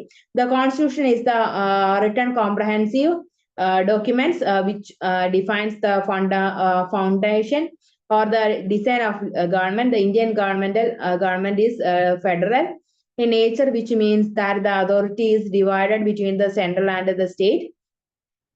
The constitution has developed a preliminary parliamentary system of government At both the center and the state, there are different implementations of the world parliament. The important ones being that it is the assembly or representatives of the people, and it is a body of persons gathered for discussion. The constitution എന്ന് പറയുന്നത് വളരെ പ്രധാനപ്പെട്ട ഒരു ഘടകമാണ്. നമുക്കൊരു ഭരണഘടനയുണ്ട്, അതും എഴുതപ്പെട്ട ഒരു ഭരണഘടനയാണ്. നമ്മുടെ ലോകത്തെ തന്നെ ഏറ്റവും വലിയ എഴുതപ്പെട്ട ഭരണഘടന എന്ന വിശേഷണം ലഭിച്ചത് നമ്മുടെ ഇന്ത്യൻ ഭരണഘടനയ്ക്കാണ്. അപ്പൊ കോൺസ്റ്റിറ്റ്യൂഷൻ അനുസരിച്ചാണ് നമ്മുടെ പ്രവർത്തനങ്ങൾ അല്ലെങ്കിൽ നമ്മുടെ നിയമങ്ങളൊക്കെ ഉണ്ടാക്കുന്നതും അല്ലെങ്കിൽ ഉണ്ടാക്കിക്കൊണ്ടിരിക്കുന്നതും ഒക്കെ നമ്മുടെ കോൺസ്റ്റിറ്റ്യൂഷന്റെ ബേസ് ചെയ്തിട്ടാണ്.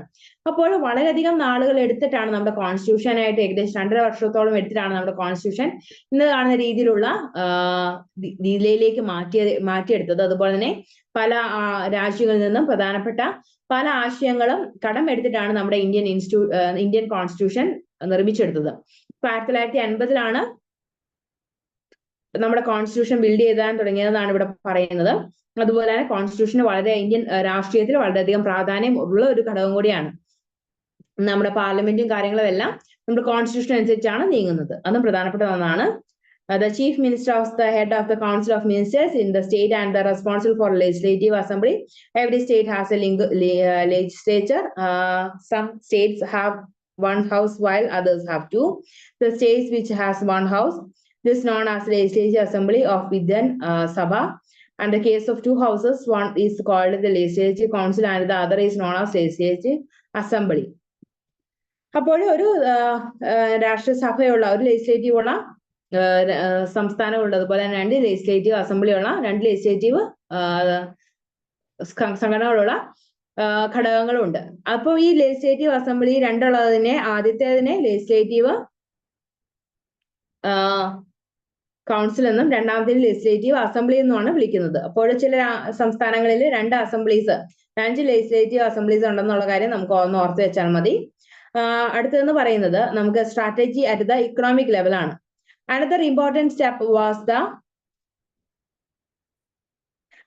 Indian Constitution also lays down some fundamental duties of Indian citizens. These includes, അപ്പോൾ നമുക്ക് ഫണ്ടമെന്റൽ ഡ്യൂട്ടീസ് ഉണ്ട്, അതുപോലെ തന്നെ ഫണ്ടമെന്റൽ റൈറ്റ്സ് ഉണ്ടെന്ന് നമുക്കറിയാം അല്ലെ.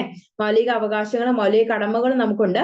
മൗലിക അവകാശങ്ങൾ നമ്മുടെ രാജ്യത്ത് നമുക്ക് ആവശ്യമായിട്ടുള്ള എല്ലാ സ്വാതന്ത്ര്യവും അതുപോലെ തന്നെ നമ്മുടെ അവകാശങ്ങളെല്ലാം സംരക്ഷിക്കാൻ വേണ്ടിയിട്ട് നിർമ്മിക്കപ്പെട്ടവയാണ് മൗലിക അവകാശങ്ങൾ എന്ന് പറയുന്നത്. ഇപ്പൊ മൗലിക അവകാശങ്ങളുടെ ലംഘനം എന്ന് പറയുന്നത് വളരെ ക്രൂരമായിട്ടുള്ള ഒരു കുറ്റകൃത്യമായിട്ടാണ് കണക്കാക്കപ്പെടുന്നത്. മൗലിക അവകാശം നമ്മൾ ആരുടെയെങ്കിലും മൗലിക അവകാശങ്ങൾ നിഷേധിച്ചാൽ അതിന് വളരെ വലിയൊരു ശിക്ഷ നമ്മൾ അനുഭവിക്കേണ്ടി വരും. അപ്പോൾ ഈ മൗലിക അവകാശമൊക്കെ ഇന്ത്യയെ സംബന്ധിച്ചിടത്തോളം, ഇന്ത്യയിലെ പൗരന്മാരെ സംബന്ധിച്ചിടത്തോളം അവർക്ക് വളരെ സുരക്ഷിതത്വം നൽകുന്നതും അല്ലെങ്കിൽ പൗരബോധം അവരിൽ ഉണർത്തുകയും ചെയ്യുന്ന ഒരു ഭാഗമാണെന്ന് നമുക്ക് മനസ്സിലാക്കാൻ സാധിക്കും. അതുകൂടാതെ ഫണ്ടമെന്റൽ ഡ്യൂട്ടീസ് എന്ന് പറയുന്ന ഒരു ഘടകം നമ്മുടെ ഭരണഘടനയിൽ ഉൾപ്പെടുത്തിയിട്ടുണ്ട്. അതുപോലെ തന്നെ നമ്മുടെ എല്ലാ പൗരന്മാർക്കും അത് വളരെ പ്രധാനപ്പെട്ട ഒരു ഒന്നാണ്. നമ്മൾ രാഷ്ട്രത്തിൽ നിലനിൽക്കുമ്പോൾ ചില കടമകളൊക്കെ നമ്മളിൽ ഉണ്ട് എന്നുള്ള കാര്യം പ്രത്യേകം ഓർമ്മിപ്പിക്കുന്നതാണ് ഈ ഫണ്ടമെന്റൽ ഡ്യൂട്ടീസ് എന്ന് പറയുന്നത്. അപ്പൊ നമുക്ക് മനസ്സിലാക്കുന്ന മറ്റൊരു കാര്യം എന്ന് പറയുന്നത്, നമ്മളിപ്പോ ഒരു വീട്ടിൽ നിൽക്കുകയാണെങ്കിൽ ആ വീട്ടിൽ നമുക്ക് കുറച്ച് ഉത്തരവാദിത്തങ്ങൾ ഉണ്ടാവും അല്ലെ, ചെറിയ ചില കടമകളൊക്കെ നമുക്ക് ഉണ്ടായിരിക്കും. ആ രാജ്യം അതുപോലെ ആ വീട്ടിലെ ആളുകൾ നമ്മളെ സംരക്ഷിക്കുന്നുണ്ട്. അപ്പൊ അച്ഛനും അമ്മയും നമ്മളെ സംരക്ഷിക്കുന്നത് പോലെ നമ്മളെ പഠിപ്പിക്കുന്നു, നമുക്ക് വേണ്ട കാര്യങ്ങളൊക്കെ ചെയ്തു തരുന്നു. അപ്പോൾ നമ്മൾ ആ കുടുംബത്തിന് വേണ്ടി അല്ലെങ്കിൽ നമ്മുടെ മാതാപിതാക്കൾക്ക് വേണ്ടി നമ്മുടെ വീടിന് വേണ്ടിയിട്ട് നമ്മൾ തിരിച്ചു ചെയ്യേണ്ട കുറച്ച് കർത്തവ്യങ്ങളുണ്ട് അല്ലെങ്കിൽ കടമകളുണ്ട്. നമ്മൾ നന്നായിട്ട് പഠിക്കുക എന്നുള്ളത് നമ്മുടെ ഒരു കടമയാണ്. അതുപോലെ നമ്മൾ നന്നായിട്ട് ബിഹേവിയർ ചെയ്യുക എന്നുള്ളത് നമ്മുടെ നല്ല കടമയാണ്. അതുകൂടാതെ നമ്മുടെ സ്വഭാവ രൂപീകരണമൊക്കെ നല്ല രീതിയിൽ നടത്തുക, അതുപോലെ തന്നെ നല്ല കൂട്ടുകാരെ തിരഞ്ഞെടുക്കുക, ഇതൊക്കെ നമ്മുടെ കടമകളാണ് അല്ലെങ്കിൽ നമ്മുടെ ഉത്തരവാദിത്തങ്ങളാണ്. ഇപ്പൊ നല്ലൊരു ജോലിയിൽ പ്രവേശിക്കുക, അതിനുവേണ്ടി നന്നായിട്ട് ഹാർഡ് വർക്ക് ചെയ്യുക, അതൊക്കെ നമ്മുടെ കടമകളിൽ ഉൾപ്പെടുന്ന ഒരു കാര്യമാണ്. അപ്പൊ അതുപോലെ തന്നെയാണ് ഒരു രാഷ്ട്രം എന്ന് പറയുന്നത്. രാഷ്ട്രം നമ്മളെ ഒരുപാട് സംരക്ഷിക്കുന്നുണ്ട്, അവിടുത്തെ പൗരന്മാരെ. അപ്പൊ ആ രാഷ്ട്രത്തിന് വേണ്ടി ഒരുപാട് കാര്യങ്ങൾ ചെയ്യാനായിട്ട് നമ്മളും പ്രതിജ്ഞാബദ്ധരാണ്. അതുകൊണ്ടാണ് ഫണ്ടമെന്റൽ ഡ്യൂട്ടീസ് എന്ന് പറയുന്ന ഒരു ഘടകം നമ്മുടെ ഭരണഘടനയിൽ ഉൾപ്പെടുത്തിയിരിക്കുന്നത്. അതിൽ ഉൾപ്പെടുത്തിയിരിക്കുന്ന ചില കാര്യങ്ങളാണ് ഇവിടെ പറയുന്നത്. Constitution and respect the ideals and institutions, the national flag and the national anthem. National ഫ്ലാഗിനെ നാഷണൽ ആന്തത്തെ ഒക്കെ ബഹുമാനിക്കുക എന്ന് പറയുന്നത് വളരെ പ്രധാനപ്പെട്ട ഒരു ഫണ്ടമെന്റൽ ഡ്യൂട്ടിയാണ്. കാരണം നമുക്ക് നമ്മുടെ ഫ്ലാഗിനെയൊക്കെ നമ്മൾ നന്നായിട്ട് ബഹുമാനിച്ചാൽ മാത്രമേ അത് നമ്മുടെ പൗരബോധം അല്ലെങ്കിൽ ദേശീയ ബോധമൊക്കെ നമ്മളിൽ ഉണ്ടാക്കാനായിട്ട് അത് വളരെയധികം സഹായകരമാകും. അതുപോലെ മറ്റൊരു കാര്യമാണ് promoting harmony and the spirit of common brotherhood amongst all people of India. അപ്പൊ ഇന്ത്യയിലെ എല്ലാ ആളുകളെയും സഹോദരന്മാരായിട്ട് കാണുക എന്നുള്ളത് നമ്മുടെ ആ ഒരു മൗലിക കടമയായിട്ടാണ് ഇവിടെ കാണിച്ചിരിക്കുന്നത്. കാരണം നമ്മുടെ സഹോദരന്മാരായിട്ട് നമ്മൾ കാണുമ്പോൾ അവർക്ക് ദോഷം വരുന്ന രീതിയിൽ അല്ലെങ്കിൽ അവരെ ഉപദ്രവിക്കുന്ന രീതിയിൽ യാതൊരു കാര്യവും നമ്മൾ ചെയ്യുകയില്ല. അതുകൊണ്ടാണ് നമ്മൾ സഹോദരന്മാരായിട്ട് ബാക്കിയുള്ള ഇന്ത്യയിലെ പൗരന്മാരെ കാണണമെന്ന് നമ്മൾ പറയുന്നത്. ഇനി അടുത്തതെന്ന് പറയുന്നത് പ്രൊട്ടക്ടിങ് ദ നാച്ചുറൽ എൻവയോൺമെന്റ് ആണ്. അതായത് നമ്മുടെ സമൂഹത്തിൽ അല്ലെങ്കിൽ നമ്മുടെ രാഷ്ട്രത്തിലെ നാച്ചുറൽ ആയിട്ടുള്ള പരിസ്ഥിതിയെ നമുക്ക് സംരക്ഷിക്കാനുള്ള ഉത്തരവാദിത്വം നമുക്ക് എല്ലാവർക്കും ഉണ്ട്. അതൊരു മൗലിക കടമയായിട്ട് നമ്മൾ ഉൾക്കൊണ്ട് ചെയ്യേണ്ട ഒരു ഘടകമാണ്. അപ്പൊ ഈ മൗലിക കടമയിൽ നമ്മൾ നമ്മുടെ പരിസ്ഥിതിയെ സംരക്ഷിക്കുകയും പരിസ്ഥിതിക്ക് ദോഷമാകാത്ത വിധം ഉള്ള പ്രവർത്തനങ്ങളിൽ ഏർപ്പെടുകയും ചെയ്യണം. ഇനി അടുത്തതെന്ന് പറയാൻ developing the scientific temper, humanism and the spirit of the inquiry and reform. അവസാനത്തെ എന്ന് പറയുന്നത് perceiving the rich heritage of our composite culture. In a strategy at the economic level, another important step that was taken by the political leaders was the economic resurgence of the country. It is important to satisfy the economic needs of the people of a country, which is depend on the availability of goods to be distributed. Therefore, the first and the important for the Indian state was to build the economy as it was in a bad shape during the period. The colonial policies of the British were based on the utilization of the raw materials that were available in India at the cheapest possible rate, and were used by the industry in Britain, which was used a marketplace for their efficient goods. This policy resulted in the non-developing of the industry in the country. It was important to take the definite steps to revive the economy of the country. അപ്പം economic level അതിന്റെ ഒരു level continue ചെയ്യുക അല്ലെങ്കിൽ അതൊരു നിലനിർത്തുക എന്ന് പറയുന്നത് നമ്മുടെ രാഷ്ട്രത്തിന് വളരെ പ്രധാനപ്പെട്ട മറ്റൊരു ഘടകമാണ്. അപ്പൊ സ്റ്റേറ്റിനെ അപേക്ഷിച്ചു അത് അല്ലെങ്കിൽ പൊളിറ്റിക്കൽ ലീഡേഴ്സിന്റെ ഒരു പ്രധാനപ്പെട്ട ഉത്തരവാദിത്തമാണ് അതിൽ ഇക്കണോമിക് ലെവൽ അല്ലെങ്കിൽ രാഷ്ട്രത്തിന്റെ സാമ്പത്തിക സ്ഥിതി നിലനിർത്തുക എന്നുള്ളത് വളരെ പ്രധാനപ്പെട്ട ഒരു ഘടകമാണ്. അതുകൂടാതെ forces which challenge non building efforts എന്ന് പറയുന്ന ഒരു ടോപ്പിക് ഉണ്ട് ഇവിടെ. There are many factors that have distributed the efforts of achieving goals or of inequality and social justice as well as building a nation state. The three main factors are as follows: the diversity of groups with the constitute Indian society. The second one എന്ന് പറഞ്ഞാൽ regional and cultural identities. Third എന്ന് പറഞ്ഞാൽ casteism ആണ്, അതായത് ജാതീയതയാണ്. അപ്പം ഈ മൂന്ന് ഘടകങ്ങളും നമ്മുടെ വളരെ പ്രധാനപ്പെട്ട കുറച്ച് കാര്യങ്ങളാണ്. അതാണ് ഇവിടെ പറയുന്നത്. നമ്മുടെ രാജ്യത്തെയും അല്ലെങ്കിൽ രാജ്യത്തിലെ ഘടനയൊക്കെ സ്വാധീനിക്കാൻ കെൽപ്പുള്ള കുറച്ച് കാര്യങ്ങളാണ് ഇവിടെ. റീജിയണൽ ആൻഡ് കൾച്ചറൽ ഐഡന്റിറ്റീസും അതുപോലെ തന്നെ കാസ്റ്റിസവും ദ ഡൈവേഴ്സിറ്റി ഓഫ് ഗ്രൂപ്പ്സും ഒക്കെ വളരെ പ്രധാനപ്പെട്ട രാജ്യത്തെ നിയന്ത്രിക്കുന്ന അല്ലെങ്കിൽ രാജ്യത്തിന്റെ ഭരണസ്ഥിതിയെ നിയന്ത്രിക്കുന്ന ചില ഘടകങ്ങളാണ്. ഇനി ഡൈവേഴ്സിറ്റി ഓഫ് കോൺസ്റ്റിറ്റ്യൂഷൻ എന്ന് പറയുന്നതും അതുപോലെ തന്നെ റീജിയണൽ ആൻഡ് കൾച്ചറൽ ഐഡന്റിറ്റീസ് എന്ന് പറയുന്നതും കാസ്റ്റിസം എന്ന് പറയുന്നതൊക്കെ എന്താണെന്നാണ് ഇവിടെ പറയുന്നത്. ഡൈവേഴ്സിറ്റി ഓഫ് കോൺസ്റ്റിറ്റ്യൂട്ട്സ് എന്ന് പറയുന്നത് the Indian society is heterogeneous in nature and made up of diverse groups of people. This first threat to the Indian nation state lies in its plurality. The Indian society was and is strategic in terms of religion, caste, language and ethnic origin. അപ്പൊ diversity എന്ന് പറയുന്നത് നമ്മുടെ നേഷന്റെ national ഇന്റഗ്രേഷനെ വളരെയധികം സ്വാധീനിക്കുന്ന ഒരു ഘടകമാണ്. കാരണം ദേശീയതയൊക്കെ ഈ ഒരു ഡൈവേഴ്സിറ്റി കാരണം, അതായത് പീപ്പിൾസിന്റെ ഇടയിൽ ഒരുപാട് വൈവിധ്യമുണ്ട് നമ്മുടെ ഇന്ത്യയിൽ. കാരണം നമ്മുടെ ഭാഷകൾ വളരെയധികം വ്യത്യസ്തമാണ്, അതുപോലെ തന്നെ ഭൂപ്രകൃതി വളരെയധികം വ്യത്യസ്തമാണ്, അതുപോലെ തന്നെ നമ്മുടെ മതങ്ങളും ഇന്ത്യയിൽ ഒരുപാട് മതങ്ങളുണ്ട്. അപ്പൊ അതിലും വളരെയധികം വൈവിധ്യമുണ്ട് നമ്മുടെ ഇന്ത്യയിൽ. അപ്പൊ ഇങ്ങനെയുള്ള വൈവിധ്യങ്ങളൊക്കെ നിലനിൽക്കുമ്പോൾ ഒരു ദേശീയത അല്ലെങ്കിൽ ദേശീയ ദേശീയോദ്ഗ്രഥനം എന്ന് പറയുന്നത് വളരെയധികം കഷ്ടത നിറഞ്ഞതായിരിക്കും. പല ജാതികളിൽ വിശ്വസിക്കുന്ന അല്ലെങ്കിൽ പല മതങ്ങളിലുള്ളവര്, പല ഭാഷകൾ സംസാരിക്കുന്നവര്, ഇപ്പൊ ഒരു ഭാഗത്തുള്ള ആളുകൾ സംസാരിക്കുന്ന ഭാഷ ചിലപ്പോൾ മറ്റൊരു ഭാഗത്തുള്ള ആളുകൾക്ക് മനസ്സിലായെന്ന് വരികയില്ല. അപ്പൊ ഇതൊക്കെ നമ്മുടെ ദേശീയോദ്ഗ്രഥനത്തെ വളരെയധികം നിരുത്സാഹപ്പെടുത്തുന്ന ചില കാര്യങ്ങളാണ്. പക്ഷെ എങ്കിൽ പോലും ഇത്തരം വൈവിധ്യങ്ങൾക്കിടയിലും ഇന്ത്യ എന്ന് പറയുന്ന രാഷ്ട്രം അതിന്റെ ദേശീയതയെ നിലനിർത്തുന്നു എന്നുള്ളതാണ് വളരെ പ്രധാനപ്പെട്ട ഒരു ഘടകം. ഇനി അടുത്തതെന്ന് പറയുന്നത് റീജിയണൽ ആൻഡ് കൾച്ചറൽ ഐഡന്റിറ്റീസ് ആണ്. അതായത് പ്രാദേശികവും സാംസ്കാരികവുമായ ഐഡന്റിറ്റീസ് നമ്മുടെ ദേശീയതയെ എത്രത്തോളം സ്വാധീനിക്കുന്നുണ്ട് എന്നുള്ള കാര്യമാണ് ഇവിടെ പറയുന്നത്. Regionalism and the Indian society was also a threat to the task of nation building. The national politics in our country are made the emergencies of regional nationalities, which can be seen in the formation of states on linguistic basis. അപ്പോൾ ഈ regional ആയിട്ടുള്ള പ്രാദേശികമായ അല്ലെങ്കിൽ സാംസ്കാരികമായ ചില പ്രത്യേകതകളാണ് നമ്മുടെ ഇന്ത്യയിലെ സംസ്ഥാനങ്ങളുടെ രൂപീകരണത്തിന് കാരണമായിട്ടുള്ളത്. കാരണം നമ്മൾ സംസ്ഥാനങ്ങൾ രൂപീകരിച്ചിരിക്കുന്നത് അവിടുത്തെ ഭാഷയുടെ അടിസ്ഥാനത്തിലും അവിടുത്തെ സംസ്കാരങ്ങൾ, പൊതുവായ സംസ്കാരങ്ങളുടെ അടിസ്ഥാനത്തിലുമാണ്. അപ്പൊ ഈ സംസ്കാരങ്ങൾ തമ്മിലും ഭാഷകൾ തമ്മിലുള്ള ചില പ്രശ്നങ്ങളൊക്കെ നിലനിൽക്കുന്ന ഇടയിലും ഇന്ത്യ അതിന്റെ ദേശീയത കൊണ്ടുപോകുന്നു എന്നുള്ളത് വളരെ പ്രധാനപ്പെട്ട ഒരു ഘടകമാണ്. ഇനി അടുത്തതെന്ന് പറയുന്നത് കാസ്റ്റിസം ആണ്. ഇന്ത്യയുടെ ദേശീയതയെ വളരെയധികം ബാധിക്കുന്ന ഒരു ഘടകമാണ് കാസ്റ്റിസം എന്ന് പറയുന്നത്, അല്ലെങ്കിൽ ജാതീയത എന്ന് പറയുന്നത്. ഇപ്പൊ ജാതി കൊലപാതകങ്ങളൊക്കെ ഇന്ന് നമ്മുടെ സമൂഹത്തിൽ നിലനിൽക്കുന്നുണ്ട്. ഇപ്പൊ ജാതിയുടെ പേരിലുള്ള അടിച്ചമർത്തലുകളും ഒക്കെ വളരെ വലിയ തോതിൽ അല്ലെങ്കിൽ പോലും ഇന്നും നമ്മുടെ സമൂഹത്തിൽ നിലനിൽക്കുന്നുണ്ട്. ഒരേ ജാതിയിൽപ്പെട്ട ആളുകളെ മാത്രമേ വിവാഹം കഴിക്കാവൂ എന്നൊക്കെയുള്ള ചില പഴഞ്ഞൻ ചിന്താഗതി ഉള്ള ആളുകൾ നമ്മുടെ സമൂഹത്തിൽ നിലനിൽക്കുന്നുണ്ട്. അപ്പൊ കാസ്റ്റിസം എന്ന് പറയുന്നത് ഇന്ത്യയുടെ ദേശീയതയെ വളരെയധികം നിരുത്സാഹപ്പെടുത്തുന്ന ഒന്നായിരുന്നു. There have been many decisions in relation to the issues of casteism. Caste is one of the more distinguished institutions of the society, but this role the political shapers are in the recent origin. The caste has become the major basis for political articulation, and it helped the bringing people together. അപ്പൊ casteism എന്ന് പറയുന്നത് ഒരേ ജാതിയിൽപ്പെട്ട ആളുകളെ ഒന്നിച്ചു കൊണ്ടുവരുന്ന ഒരു വിഭാഗമാണ് casteism എന്ന് പറയുന്നത്, ജാതീയത എന്ന് പറയുന്നത്.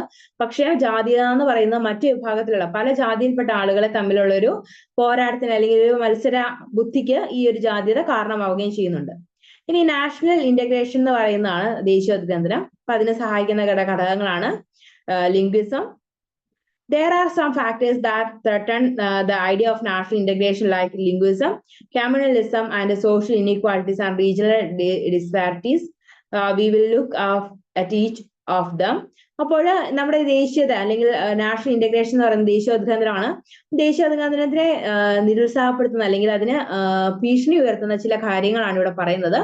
ഫസ്റ്റ് വൺ എന്ന് പറയുന്നത് ലിംഗ്വിസം ആണ്. ലിംഗ്വിസം എന്ന് പറയുന്നത് ഭാഷയെ അടിസ്ഥാനമാക്കിയിട്ടുള്ളതാണ്.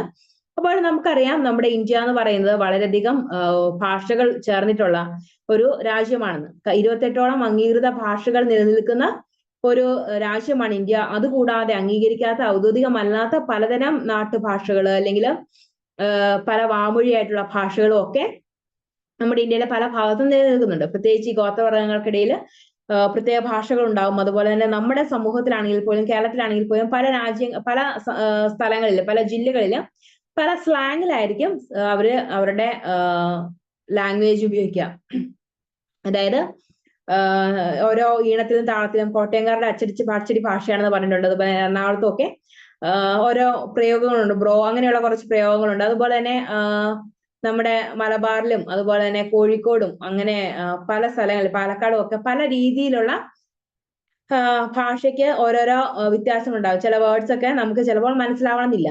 അപ്പോൾ ഇത്ര ഒരു കേരളത്തിൽ നിന്ന് സംസ്ഥാനത്ത് തന്നെ ഒരേ ഭാഷ സംസാരിക്കുന്ന കേരളത്തിൽ തന്നെ പല രീതിയിൽ ചില വേർഡ്സ് ഒക്കെ നിലനിൽക്കുമ്പോൾ നമ്മുടെ ഇന്ത്യ എന്ന് പറയുന്ന മഹാരാജ്യത്ത് എത്രത്തോളം ഡിഫറെന്റ് രീതിയിലുള്ള ഭാഷകൾ നിലനിൽക്കുന്നു എന്ന് നമുക്കൊന്ന് ഊഹിച്ചു നോക്കാവുന്നേ ഉള്ളൂ. അപ്പൊ ഇങ്ങനെയുള്ള ഭാഷകളുടെ വൈവിധ്യവൽക്കരണം അല്ലെങ്കിൽ മൾട്ടി ലാംഗ്വേജ് എന്ന് പറയുന്നത് നമ്മുടെ ദേശീയോദ്ഗ്രഥനത്തെ വളരെയധികം നിരുത്സാഹപ്പെടുത്തുന്ന ഒന്നാണ്. കാരണം ഒരു ആള് പറയുന്നത്, ഇപ്പൊ ഒരു വടക്കേ ഇന്ത്യയിലെ ഒരാൾ പറയുന്നത് തെക്കേ ഇന്ത്യയിലെ ആൾക്ക് മനസ്സിലാവില്ല, അല്ലെങ്കിൽ അങ്ങനെയുള്ള ഓരോരോ പ്രശ്നങ്ങൾ ഉണ്ടാവും. അപ്പൊ ഈ ഒരു ദേശീയതയ്ക്ക് വളരെയധികം നിരുത്സാഹപ്പെടുത്തുന്ന ഒന്നാണ് ലിംഗ്വിസം എന്ന് ഓർത്തിരിക്കുക.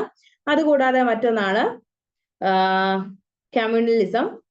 Communalism refers to the tendency to any social religious group of strengthen its economic, political, and social strength and the cost of other groups. This is opposite of the nation of the secular nation state and India claims to be. അപ്പോൾ communalism എന്ന് പറയുന്നത് നമ്മുടെ ദേശീയോദ്ഗ്രഥനത്തെ വളരെയധികം നിരുത്സാഹപ്പെടുത്തുന്ന ഒന്നാണ്. കാരണം ഓരോ community ആയിട്ട് ആളുകൾ മാറുകയും അതുപോലെ തന്നെ ഓരോ കമ്മ്യൂണിറ്റിയിൽ നിന്ന് മറ്റുള്ള ആളുകളെ ചേർക്കാത്ത ഒരു അവസ്ഥ ഒക്കെ വരുമ്പോൾ അത് നമ്മുടെ ദേശീയോദ്ഗ്രഥനത്തെ വളരെയധികം നിരുത്സാഹപ്പെടുത്തുന്നുണ്ട്. കാരണം അവര് കമ്മ്യൂണിസ്റ്റ് മാത്രമായിട്ട് അവരുടെ ശ്രദ്ധ കേന്ദ്രീകരിക്കുകയും രാഷ്ട്രത്തിന്റെ മൊത്തത്തിലുള്ള ഉന്നമനത്തിന് അവര് പ്രാധാന്യം കൊടുക്കാതിരിക്കുകയും ചെയ്യുന്നത് ദേശീയോദ്ഗ്രഥനത്തെ മോശമായിട്ടാണ് ബാധിക്കുക. ഇനി സോഷ്യൽ ഇനിക്വാളിറ്റീസ് എന്ന് പറയുന്നതും നമ്മുടെ ദേശീയോദ്ഗ്രഥനത്തെ വളരെയധികം നിരുത്സാഹപ്പെടുത്തുന്ന ഒന്നാണ്. കാരണം നമ്മുടെ സമൂഹത്തില് വളരെയധികം ഇനിക്വാളിറ്റീസ് ഉണ്ട്. അതായത് വളരെ തുല്യത ഉള്ള രീതിയിലല്ല നമ്മുടെ സമൂഹം നിലനിൽക്കുന്നത്. അത് പല രീതിയിലുള്ള ഏറ്റക്കുറച്ചിലുകൾ നമ്മുടെ സമൂഹത്തിലുള്ള പല ആളുകൾക്കും അനുഭവപ്പെടേണ്ടി വന്നിട്ടുണ്ട്. അപ്പൊ ഇങ്ങനെയുള്ള ഇനിക്വാളിറ്റീസ്, ഒരു തുല്യത ഇല്ലാത്ത ഒരു അവസ്ഥ എന്നൊക്കെ പറയുന്നത് നമ്മുടെ ദേശീയോദ്ഗ്രഥനത്തെ വളരെയധികം നിരുത്സാഹപ്പെടുത്തുന്ന ഒരു ഘടകമാണ്. ഇനി അടുത്തതെന്ന് പറയുന്നത് റീജിയണൽ ഡിസ്പാരിറ്റീസ് ആണ്. There has been the unequal development of the different regions of India that has negatively affected the character of national integration. There are any social movements there and that happen in India due to the unequal development. Regional disparities എന്ന് പറയുന്നതും അതുപോലെ ലിംഗ്വിസം എന്ന് പറയുന്നതും അതുപോലെ communalism, social inequalities എന്ന് പറയുന്നത് national ഇന്റഗ്രേഷനെ threatening ചെയ്യുന്ന അല്ലെങ്കിൽ ഭീഷണി ഉയർത്തുന്ന ചില കാര്യങ്ങളാണെന്നുള്ള കാര്യം ഓർത്ത് വെക്കുകയും അത് വായിച്ചു പഠിക്കുകയും ചെയ്യാം. കഴിഞ്ഞ ഒരു 1-2 വർഷം മുമ്പത്തെയൊക്കെ ക്വസ്റ്റ്യൻ പേപ്പറിൽ ഇത് കണ്ടിട്ടുണ്ട് കേട്ടോ. ഈ ഒരു ക്വസ്റ്റ്യൻ കണ്ടിട്ടുണ്ട്. നാഷണൽ ഇന്റഗ്രേഷനുള്ള ത്രട്ടണിങ് ആയിട്ടുള്ള എന്തൊക്കെ കാര്യങ്ങളാണുള്ളത്, അതുപോലെ തന്നെ അതിന്റെ വിശദാംശമായിട്ടുള്ള ഒരു ക്വസ്റ്റ്യൻ ചോദിച്ചു കണ്ടിട്ടുണ്ട്. അതുകൊണ്ടാണ് ഇതൊന്നുകൂടെ പഠിക്കണം എന്ന് പറയുന്നത്. അപ്പം ഹെഡിങ്സ് പഠിക്കുക ആദ്യം, അതിനുശേഷം അതിന്റെ താഴെയുള്ള കാര്യങ്ങൾ ഒന്ന് വായിച്ചു നോക്കുക, മനസ്സിലാക്കി പഠിക്കുക. ഇനി ഇതിൽ നിന്ന് ചോദിച്ചു കണ്ടുള്ള മറ്റു ക്വസ്റ്റ്യൻസ് എന്ന് പറയുന്നത് political and outline the attempts at national building and the political level. അതൊരു ക്വസ്റ്റ്യൻ ആയിട്ട് ചോദിച്ചു കണ്ടിട്ടുണ്ട്. പേജ് നമ്പർ 114 അതിന്റെ ക്വസ്റ്റ്യനും ആൻസറും കിടപ്പുണ്ട്. അതുകൂടാതെ മറ്റൊരു ചോദിച്ചു കണ്ടുള്ള മറ്റൊരു ക്വസ്റ്റ്യൻ ആണ് what are the 3 main forces which pose a challenge to nation building efforts. അപ്പം 3 തരത്തിലുള്ള ചലഞ്ചസ് ഏതൊക്കെയാണ് നമ്മുടെ നേഷൻ ബിൽഡിംഗ് എഫേർട്സിനെ ത്രട്ടൺ ചെയ്യുന്ന 3 രീതിയിലുള്ള ചലഞ്ചസ് ഏതൊക്കെയാണ്, അല്ലെങ്കിൽ 3 ഫോഴ്സസ് ഏതൊക്കെയാണെന്നുള്ള കാര്യമാണ് ഇവിടെ കൊടുത്തിരിക്കുന്നത്. അതും വളരെ പ്രധാനപ്പെട്ടാണ്. അത് മുൻവർഷ ചോദ്യങ്ങളിൽ ചോദിച്ചു കണ്ടുള്ള ഒരു ക്വസ്റ്റ്യൻ ആണ്. പേജ് നമ്പർ 115 ക്വസ്റ്റ്യൻ നമ്പർ 5 ആണ് അത് കൊടുത്തിരിക്കുന്നത്. ഒന്ന് വായിച്ച് മനസ്സിലാക്കി വെക്കുക. പിന്നെ what are the factors which ത്രട്ടൺ the ideal of national integration in India. അത് നമ്മൾ പറഞ്ഞാണ്, ഒരുപാട് ചോദിച്ചു കണ്ടുള്ള ഒരു ക്വസ്റ്റ്യൻ ആണെന്ന്. അപ്പോൾ പേജ് നമ്പർ 116 ക്വസ്റ്റ്യൻ നമ്പർ 8 ആയിട്ടാണ് അത് കൊടുത്തിരിക്കുന്നത്. അത് ഇമ്പോർട്ടന്റ് ആണ്. പ്രീവിയസ് ഇയർ ക്വസ്റ്റ്യൻ ഒന്ന് എഴുതി വെക്കണേ അതിന്റെ അവിടെ. ഓക്കെ, അപ്പൊ ഇത്രയും കാര്യങ്ങളാണ് നമ്മൾ ഇന്നത്തെ ക്ലാസ്സിൽ കണ്ടത്. ഡെമോക്രസി എന്താണെന്ന് കണ്ടു, അതുപോലെ തന്നെ സ്റ്റേറ്റ്, സൊസൈറ്റിയും അതുപോലെ തന്നെ നേഷനും ഒക്കെ എങ്ങനെയാണെന്ന് കണ്ടു. അതുപോലെ തന്നെ നാഷണൽ ഇന്റഗ്രേഷൻ എന്താണ്, അതുപോലെ നാഷണൽ ഇന്റഗ്രേഷൻ ദേശീയോദ്ഗ്രഥനത്തിന് തടസ്സമാകുന്ന ഘടകങ്ങൾ ഏതൊക്കെയാണെന്നുള്ള കാര്യങ്ങളാണ് നമ്മൾ ഇന്നത്തെ ക്ലാസ്സിൽ കണ്ടത്. ഇതിനെക്കുറിച്ച് എന്തെങ്കിലും ഡൗട്ടോ കാര്യങ്ങളോ ഉണ്ടെങ്കിൽ നമുക്ക് ഇപ്പോൾ ഡിസ്കസ് ചെയ്യാവുന്നതാണ്. എന്തെങ്കിലും ഡൗട്ട് ഉണ്ടോ?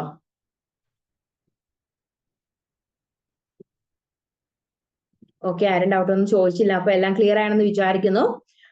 അപ്പൊ അടുത്ത ക്ലാസ്സിൽ നമുക്ക് നെക്സ്റ്റ് ചാപ്റ്റർ ആയിട്ടാണ് നമുക്ക് കാണാൻ പോകുന്നത്. Page number 121 local self government ആണ് നമുക്ക് അടുത്ത പാഠം, ചാപ്റ്റർ നമ്പർ 11. അപ്പൊ അത് ഒന്ന് വായിച്ച് നോക്കിയിട്ട് വേണം അടുത്ത ക്ലാസ്സിലേക്ക് വരാൻ. നമുക്കപ്പോൾ അതിനെക്കുറിച്ച് വിശദമായിട്ട് അടുത്ത ക്ലാസ്സിൽ കാണാം. Okay, thank you.